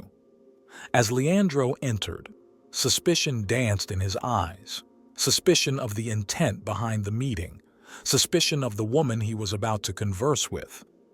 Rosalie Ostrauskas, the woman who bore a relation to his family, perhaps the most personal one, the one he was yet to comprehend fully. She was married to his daughter, a fact that still managed to derail the track of his thoughts, despite its repetition. As Leandro's impatience simmered, she maintained her calm facade, promising explanations in due course. Her words danced around the truth, teasing Leandro with veiled suggestions and pushing him towards a realization. A game of verbal chess unfolded as she led him through the maze of truth, a maze woven from the threads of the problem with the mechanism in the facility, the mystery of the dead flowers, and her accusation against Leandro's truthfulness. Despite the gravity of his actions, he still held on to the belief of safety, the safety of their haven, his desperate attempt to protect his family from the unforgiving brutality of reality. But, as Ibanez pointed out, nothing else was about to perish. Their home awaited, and she was determined to forge their path back to normalcy. Their course of action was decided. Leandro was to guide Ibanez through the path of dead flowers. The past was revisited. The broken bridges were mended. Leandro's confession filled the air with palpable remorse, and as Ursula stepped in, her revelation sent shockwaves through the room. Emotions swirled, truths were revealed, and they were all enveloped by the sobering truth of their actions. The night descended, and with it, the curtain on their cathartic confrontation. As Chief Ibanez emerged from her expedition, coated in mud from her victorious battle with the dragon beneath the Earth's surface, a sense of accomplishment radiated from her. She was the beacon of their hope, their pillar of strength, the miracle worker who had mastered the impossible. As they gathered around the table, sharing laughter and drinks, their camaraderie was tangible. This was a family born from the ashes of desperation and hardship, united by their shared experiences. They exchanged stories, shared their fears and hopes. As the night rolled in, Chief Ibanez's demand for absolute honesty echoed through the room, her words slicing through the comfortable silence. The mystery of the chaos insurgency hung in the air like a ghost from the past, promising further revelations and trials. The lingering rhythm of her snores was the only sound that permeated the silence of the night. In the midst of the quiet, the group was slowly unraveling secrets hidden deep beneath the veneer of forgotten history and unspoken truths. Among them was Leandro, a man with eyes shimmering with a profound melancholy, his voice barely a whisper as he revealed they were building something. His words were addressed to Chief Ibanez, a woman bearing the weight of authority, her sharp gaze cutting through the darkness. "I am aware of that, Leandro. But what exactly were they building?" she inquired, her tone edged with a frustration born of countless unanswered questions. Ursula, a woman with a strong character etched across her face, interjected. Her voice was burdened by a saga of unheard stories. "We never knew, didn't dare to ask. They had no qualms about silencing anyone who posed questions." Leandro's voice dropped to a whisper. "Your mother." Chief Ibanez raised her hand, a silent plea for silence. Her gaze bore a warning, a silent reminder to tread carefully around the subject of her mother. She redirected the conversation back to the pressing matter at hand. "You were all confined in their cages for weeks. Surely, you must have learned something." Leandro seemed taken aback by her assertion. "Why is that important now? It was ages ago." "Because the insurgency may have been crushed, but the residue of their heinous pursuits remains," Chief Ibanez responded, her eyes distant as if diving deep into the murky sea of past events. "We're far from understanding their obsession with Zavala. We are still clueless about their connection with the ongoing anomalies, and now they're all but ghosts. There's no one left to probe." Leandro looked at her, a puzzled frown etched on his face. "You didn't capture any of them for questioning?" Chief Ibanez scoffed at his question. "Me? No." The scoff deepened into a silence that filled the room, a void filled with unspoken words and veiled accusations. After a moment, she continued, her voice cold. "Trust me, they had a finer taste for cyanide than they did for blue flowers." The silence returned, lingering in the space between them, a specter of the past they were trying to exorcise. Ursula broke the silence, her voice reflecting a spark of determination. "I truly do not know, Delphina." Leandro shot her a look before turning his gaze back to the others. A look of resolve etched on his face, he admitted. I know something. They separated me from the others. They made me do things, divulge information." He shook his head, refusing to meet the unspoken question that flickered in his wife's eyes. "I am not going to delve into the details. It wouldn't do anyone any good to know. What matters is that we survived because of it. But not all of us did, Chief Ibanez retorted, her voice icy. The people you betrayed. I did not betray anyone, Leandro interrupted, his tone firm. Then who did? How did they find us? Chief Ibanez shot back, her patience wearing thin. She picked up a bottle, its contents dwindling down to the last few drops. Leandro waited for her to finish, for her to continue speaking, but when she didn't, he took it upon himself to fill the silence. Mostly they were in pursuit of information. Much of it was about the facility, he began, his voice taking on a calm, measured tone. What it did, how it functioned. I played dumb, fed them trivial information piece by piece, as if I was piecing together a puzzle. I was buying time, waiting for an opportunity to escape, to free everyone. Chief Ibanez met his gaze, her eyes searching for truth in his words. Did you overhear anything significant? Leandro nodded. I heard and saw things. They were constructing something colossal in one of the crevasses, something metallic, intricate. It was extracting something from the air. Extracting what? Chief Ibanez questioned, a glimmer of anticipation in her eyes. I don't know, Leandro admitted, his gaze dropping to the floor. They referred to it as a Hume collector.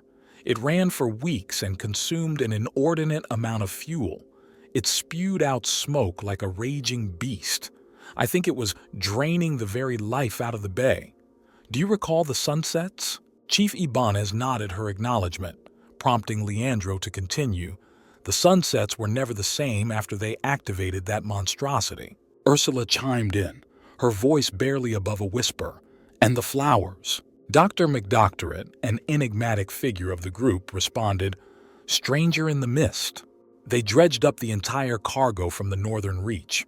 I know that much, Ursula confirmed, her statement carrying a profound weight of revelation. And they fed it all in, Leandro added, his voice echoing Ursula's revelation. In response to the revelation, Dr. McDoctorate drummed his fingers on the table in triumph. Beneath the table, Pilar stirred but did not wake. His triumphant proclamation was cut short as he turned to Leandro. I knew it. I knew it. Leandro looked at him quizzically. What did you know? I do not possess all the necessary equipment. It was only just invented, which is why no one ever conducted the test before. But I managed to repurpose some of the equipment I found in the facility, and it presented us with a powerful... Tonight, place, Chief Ibanez interjected, halting Dr. McDoctorate in his tracks. Unfazed, the doctor resumed. We know why the Nigella in the hydroponics worked for all universes, probably. I never understood that myself. The man who taught me was equally clueless, Leandro admitted, a note of confusion undercutting his words. It was Dr. Ostrauskas who pieced it together, Dr. McDoctorate remarked, passing the credence to his colleague. Dr. Ostrauskas, a man whose intellect was mirrored in his sharp eyes, responded, It was a combination of my magic and your science. You're much too modest. Chief Ibanez refuted his claim. He definitely isn't, her words laced with sarcasm. What did you guys figure out, though? Dr. Okori, another member of the group, asked, her curiosity evident in her tone. These flowers, these Nigella, they exist in every dimension. They are a constant throughout the multiverse. And by that, I don't just mean versions of them, the same flowers, the same instances of these flowers. They're entangled across the time plane. The name is a misnomer. These flowers are stranger to nowhere, Dr. McDoctorate explained, his words painting a picture of an intricate connection that spanned dimensions. The revelation stirred a flurry of exchanged glances among the group. Dr. McDoctorate continued, Perhaps that's what it means. Stranger to nowhere. Strangers only in the mist, the inter-universal abyss that fosters nothing. He shook himself out of his reverie, regaining his composure. But that's why they provide visions. They're connected to every reality. The same flowers blossoming under every sun, Chief Ibanez mused, her words echoing throughout the stillness. That's beautiful, Ursula breathed, her voice soft with wonder. Leandro turned to his wife. tears glistening in his eyes. "And I allowed you to wear them in your hair." "That's beautiful too," Ursula replied, a tender smile playing at the corners of her lips. A sudden wave of emotion washed over Leandro, compelling him to look away. The memory of Ursula, a crown of intertwined nigella adorning her hair, was a fleeting image of happiness swallowed by the relentless tides of time. That was a different lifetime, a different world. As the revelation sank in, Dr. Okery voiced a question that was hanging heavy in the air. But what does that have to do with the hydroponics?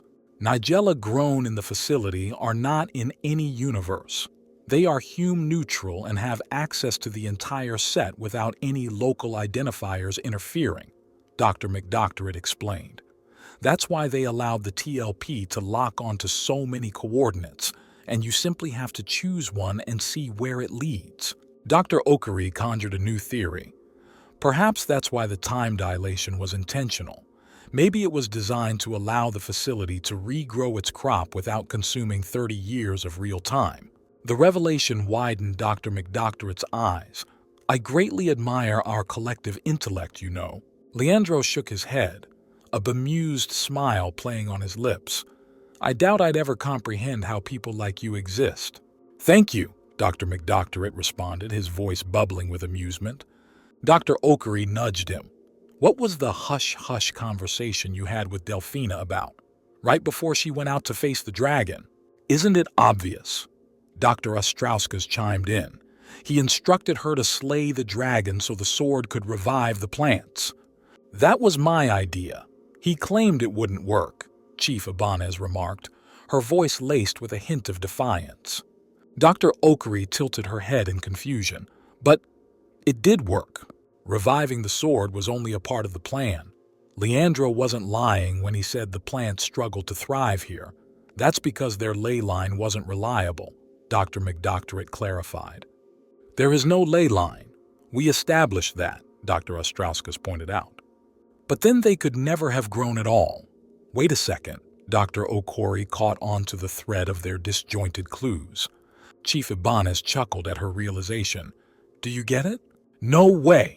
Dr. Okery breathed out, her eyes widening in disbelief. "Do you get it?" Chief Ibanez asked Leandro, her eyes gleaming with a mix of satisfaction and anticipation. Leandro blinked at her question. "What?" "Moving ley lines," Dr. Okery supplied, her gaze locked onto Leandro. "Dragon?" Leandro ventured a guess, his brow furrowed in concentration. "The dragon," Chief Ibanez confirmed, her words severing the tension in the room. The room fell silent once again, the quiet punctuated by the echoes of their revelation.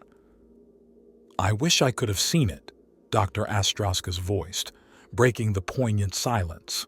Leandro grimaced. "You're welcome to my memories. That's beyond my expertise. Only Udo can do that," Dr. Ostrauskas noted with a hint of disappointment shadowing his words. Dr. Okery sighed. "It's a pity none of the camera footage is clear." "I'll bring a steady cam next time," Chief Ibanez promised, a cool smile playing on her lips. In response, Ursula presented a sketch. "Well, Pilar drew this." The group huddled around the sketch, their expressions reflecting a mix of awe and fear. "You fought that?" Dr. Okery asked, her voice barely above a whisper. Chief Ibanez studied the sketch, a multi-winged beast with sharp teeth and a feral expression. She let out a low whistle. "More or less. It looked slightly different up close, and I think it had more wings. A broader mouth possibly could have been my forced perspective." "Pilar drew this? It's beautiful," Leandro marveled, his gaze fixed on the sketch. "You should see the wooden carvings Saray has been working on," Ursula suggested, the pride for her family evident in her voice. The room lapsed into silence once again, a moment of calm amidst the preceding storm of revelations. "You really should have just returned home, you silly man," Ursula eventually chided Leandro, breaking the silence. Leandro felt a flush creep up his cheeks. "What artistic talents have you nurtured then, since we seem to be a family of prodigies?" Chief Ibanez smirked at his question. "Harpsichord. I was accepted into the Royal Academy, but I decided to defer for a semester to explore the worlds. In an attempt to steer their conversation back to the pressing issue at hand, Ursula interjected, "I must interrupt. Your plan was to slay the dragon Delphina. His plan also involved killing the dragon. Why did he claim your plan wouldn't work?" "Her plan involved slaying it for the wrong reason. Intentions matter." Dr. McDoctorate started to explain before being interrupted by Dr. Astrauskas and Dr. Okery, who chimed in simultaneously. "When it comes to magic."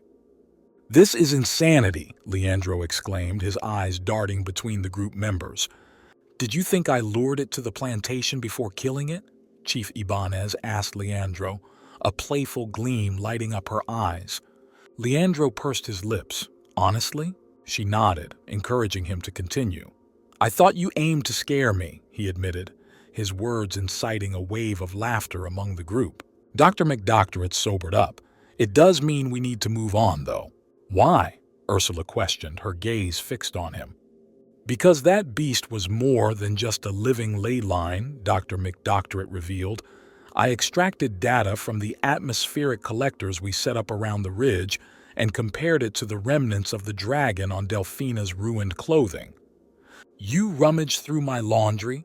Chief Ibanez interjected, her tone laced with disbelief. "Dear lady, I was doing your laundry," Dr. McDoctorate clarified, stirring another wave of laughter among them. As Dr. McDoctorate and his team of technicians readied themselves to restore the facility to its baseline reality. Like a complex symphony poised to resonate the final notes, they prepared for the grand climax.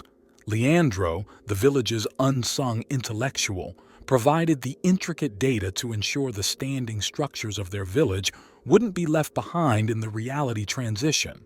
2 hours till the scheduled transference. As the clock ticked toward the edge of their known reality, Ursula approached Chief Ibanez with a favor to ask. The anxious bustle of the residents of Puerto Extirpado echoed around them, their belongings neatly packed into Institute-issue backpacks and bags. Despite their nervous energy, they resisted the urge to unpack, understanding that their transit journey was imminent. Sarah, a young girl with a sparkle in her eyes, was busy entertaining herself by reciting a litany of her own adventures from the alternate dimension. She held the pommel of a sheathed artifact, an SCP-8500 sword with a child's innocent reverence. Every now and then, a brief flicker from the exposed edge of the blade would send her into fits of delight. Ursula, an older woman of quiet strength, approached Chief Ibanez, who had been observing Saray with a mixture of amusement and concern. Two women, each burdened by their unique struggles, locked eyes and began a conversation that would shape the course of their fate. "Everybody settled?" Ibanez asked, her gaze shifting from Saray to Ursula. "Unsettled," Ursula replied with a half-smile. "But that's the idea, right?" A loaded silence stretched between them, amplifying the underlying tensions. Amid the nervous hubbub around them, Ursula broached her request. She wanted to try a vision across worlds. Having had visions only within the confines of their reality, she wondered if she could perceive something of more cosmic significance amid the transference. Ibanez, ever suspicious of the ambiguous nature of the visions, challenged Ursula. Ursula, however, cited a vision that had come to pass precisely as foretold, the destruction of Zavala. This revelation shook Ibanez to her core, her mind reeling from the implications of Ursula's words. Ursula, unflinching, revealed that she and Ibanez's mother, both seers, had foreseen the tragic event. Yet, they had done nothing to prevent it. Their inaction, Ursula explained, was guided by an understanding that to defy the visions would risk unraveling reality. A tense silence enveloped them as Ibanez grappled with Ursula's revelations. Ultimately, she relented and agreed to Ursula's request. However, she couldn't help but feel a mounting dread inside her, the growing sense that they were about to gamble with the future they barely understood. Later, in the seclusion of one of the Facility 34 dormitories, Ursula and Pilar, her daughter, prepared for the vision ritual. Pilar, a young woman born in Puerto Extirpado, intended to join her mother in the visioning, hoping to bring something entirely new into the equation.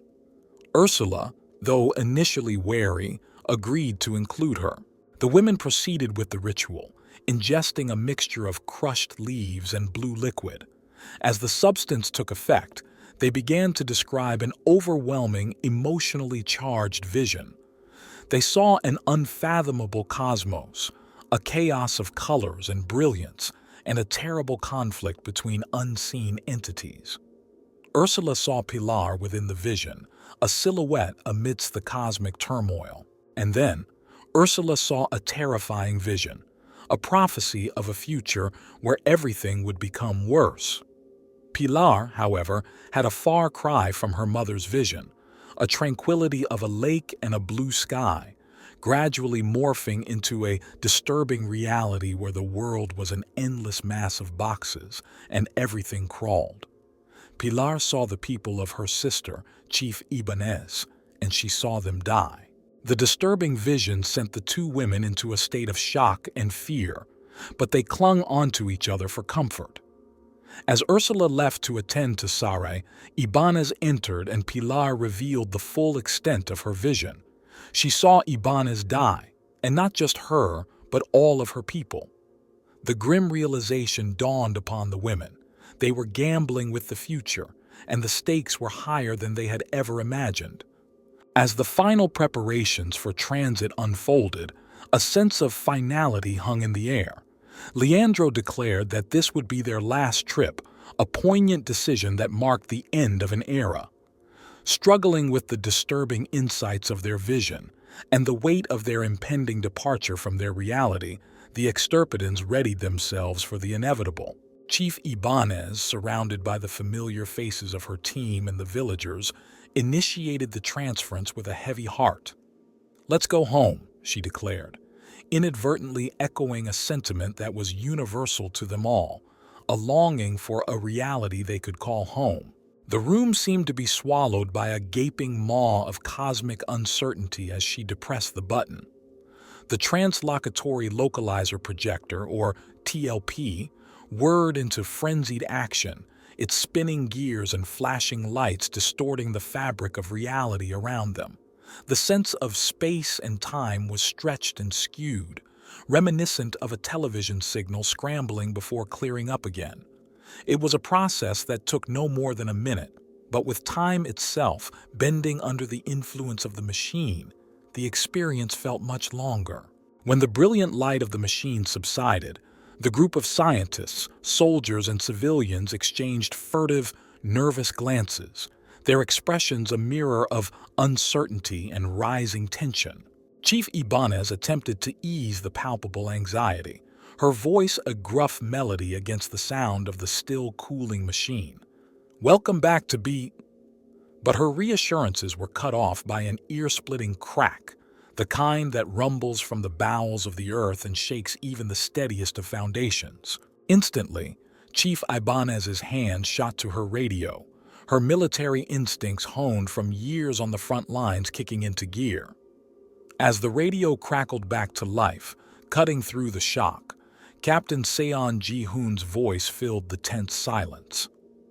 "Delta 6500, that had better be you."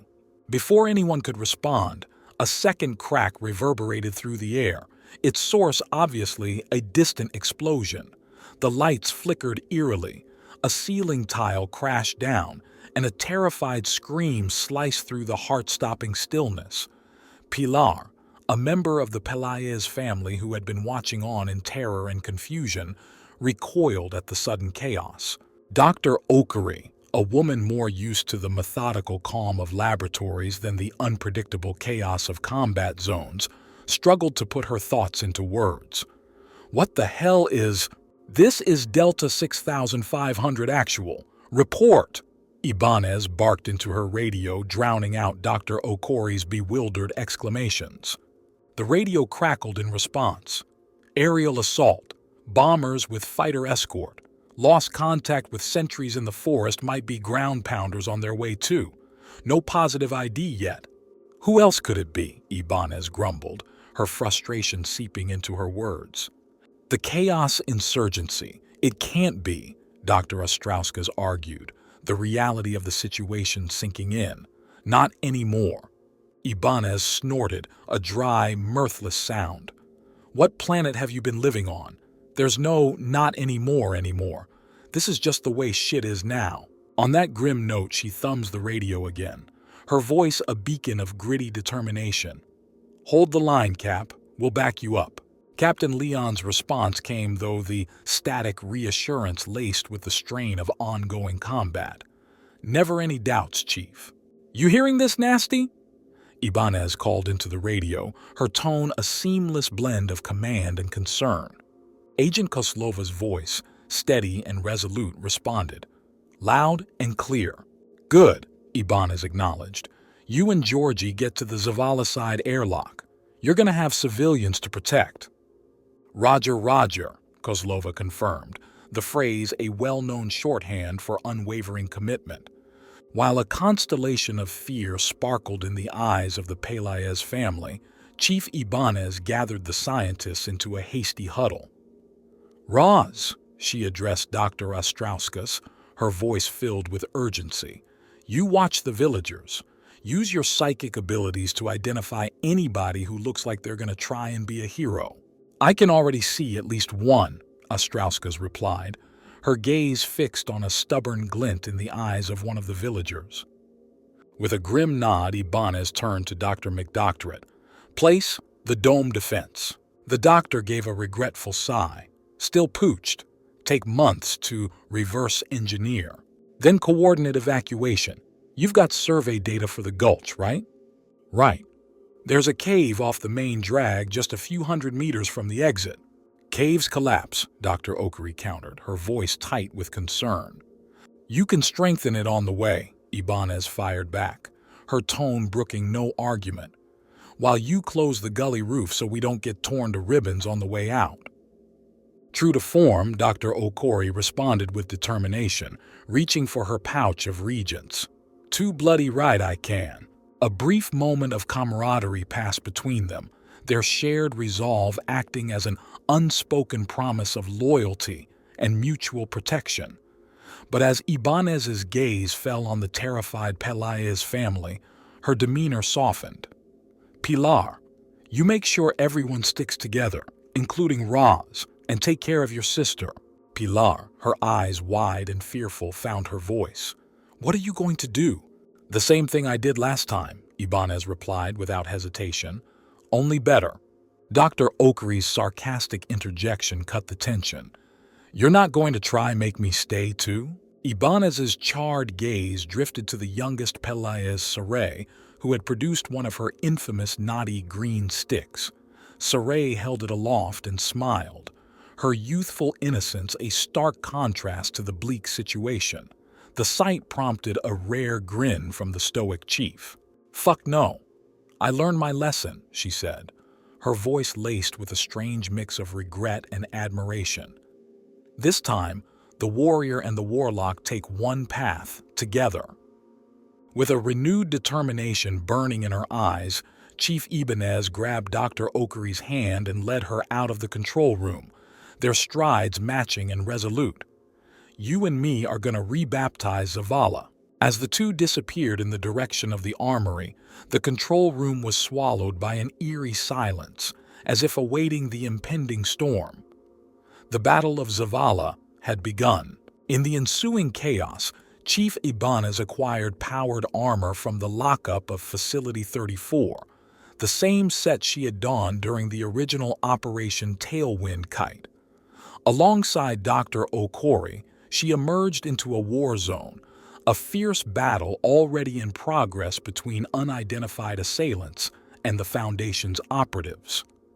The battle had begun approximately an hour ago, unknown aerial forces streaking across the Andes Mountains towards the small settlement of Caleta San Roque. Amidst the deafening din of war, The small village of Zavala materialized, arising from the dust of the old Chaos Insurgency fortifications. The attackers did not discriminate, their ammunition raining down on the shanty structures of Zavala, each bombardment carrying the echoes of the ground beneath it, threatening to unearth Facility 34. Throughout the onslaught, Dr. Okery worked tirelessly to provide cover for Dr. McDoctorate. She used her reagents to erect stone barriers and divert the enemy's attention, buying McDoctorate time to evacuate the extirpatins and secure them in the cave as instructed by Chief Ibanez. Once the evacuation was complete, Dr. Okery joined Ibanez at the mouth of the gulch, overlooking the destruction that had descended upon the once peaceful bay. The sun was setting, painting a bloody backdrop for the duel of destruction. A duo of high-tech aircraft zoomed overhead, the first a Foundation Valkyrie, the other a kludge of various airframe components. They collided in mid-air, erupting into a spectacular explosion that painted the sky with debris. The resulting wreckage rained down into the bay, which was already littered with the ruins of past clashes. The once idyllic bay was now a twisted amalgam of hellish war zone and shantytown, the colorful shacks either on fire or flattened by the constant bombardment. Bombs continued to rain down, the deafening impacts throwing up masses of earth and vegetation, giving birth to a rising cloud of green spores blurring visibility. Chief Ibanez, clad from head to toe in heavy ceramic armor, stood as a bulwark against the storm. The whining sound of servos echoed from her suit each time she moved, a testament to the inhuman strain she was under. She handed Dr. Okery a portable radio and began to strategize. "Is there a thaumaturge classification past Class 4? Dr. Okery, bewildered by the question, replied, "If there is, it's classified, so I don't know. I don't think so." "Then that's our goal here." Ibanez's voice, both a challenge and a promise, echoed over the sound of the ongoing battle. "What is?" Okery asked, the taste of confusion coloring her words. "Make them make one," Ibanez clarified, her gaze steely with determination. Taken aback by the audacity of the plan, Dr. Okery could only stare. Then, slowly, a grin spread across her face, and she nodded in agreement. As they strategized, a new squadron of attackers approached from the west. The planes aligned into a sloppy arrowhead formation, their engines roaring as they sped toward the pair. Unflinching, Ibanez pointed at the planes, then at herself, and finally pointed up at the open sky. Dr. Okery, taken aback, blinked in surprise. Sensing her hesitation, Ibanez leaned in, pressing her helmet against the doctor's forehead. "Let's slip," she whispered, her voice a blend of entreaty and command. In response, Dr. Okery reached into her reagent pouch, taking out a handful of Vim Harini. She sprinkled it on the soil, the red grains of the reagent mixing with the earthy brown soil and the trace amounts of green from Porto Extirpado. As the reagent reacted with the soil, a mass of particles enveloped Chief Ibanez, lifting her from the ground. Watching the approaching squadron of enemy planes, Dr. Okery raised her hands and flexed her fingers. Under her command, the particles around Ibanez coalesced, propelling her into the sky directly towards the incoming enemy. Armed with SCP-8500 sword, Ibanez prepared to engage. Meanwhile, Dr. Okery continued her thaumaturgical manipulations on the ground, her fingers weaving intricate patterns in the air, commanding the particles to come to her aid. She looked on as the particles cushioned Ibanez's abrupt landing on the cockpit of the closest plane. Chief Ibanez began a brutal assault, her SCP-8500 sword slicing through the confines of the cockpit, killing the pilot and taking control of the aircraft. Even as they fought, their communication continued. Over the radio, Captain Sayon called for all assets, declaring a code pyre on Grid 7. In response, A pillar of light stretched from outer space to the surface of the bay, obliterating the enemy troops stationed there. When Chief Ibanez called for evacuation confirmation, Dr. McDoctorate's voice came over the radio, revealing that nearly everyone had been evacuated. Despite the high stakes of the battle, their unity of command and the trust they held in each other never wavered. The Battle of Zavala raged on, a chaotic symphony of destruction and valor. Amid the cacophony of gunfire and explosions, a voice on the radio warned of an approaching armor unit from the ridge. Recalling their agreement, Chief Ibanez and Dr. Okori marshaled their forces, ready to face the imminent threat head-on. The last transmission that echoed through the radio was unexpected, a voice that hadn't been there before. "Tell your planes to wave off, all of them."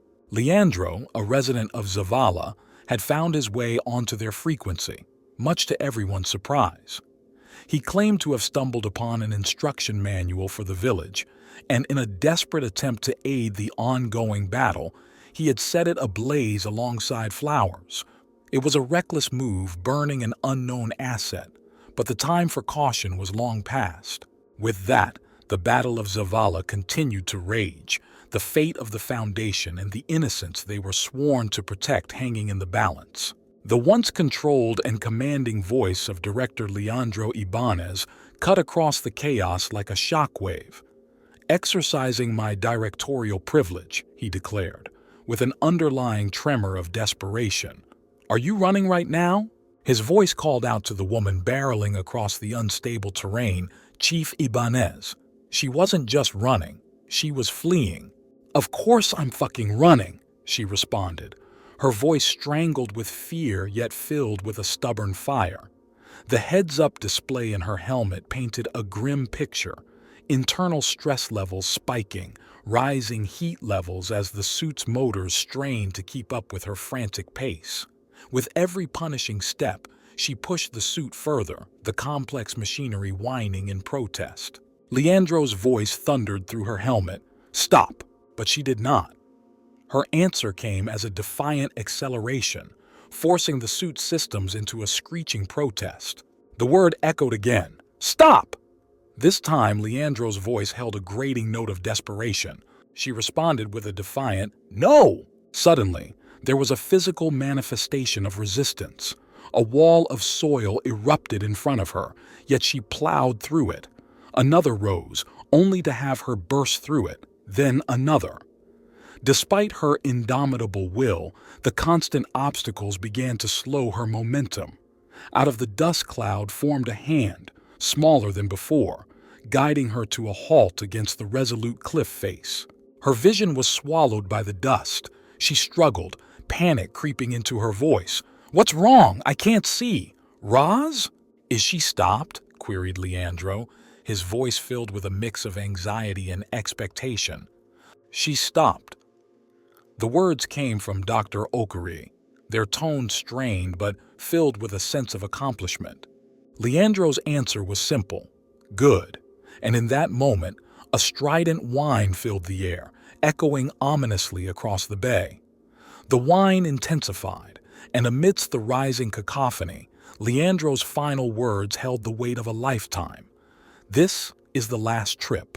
Suddenly, a pillar of superheated plasma shot from the terminus of the facility gulch. It lanced into a stray enemy Airbus, obliterating it instantly. An electromagnetic pulse radiated from the center of the explosion, causing every electronic device within a wide radius to cease functioning immediately.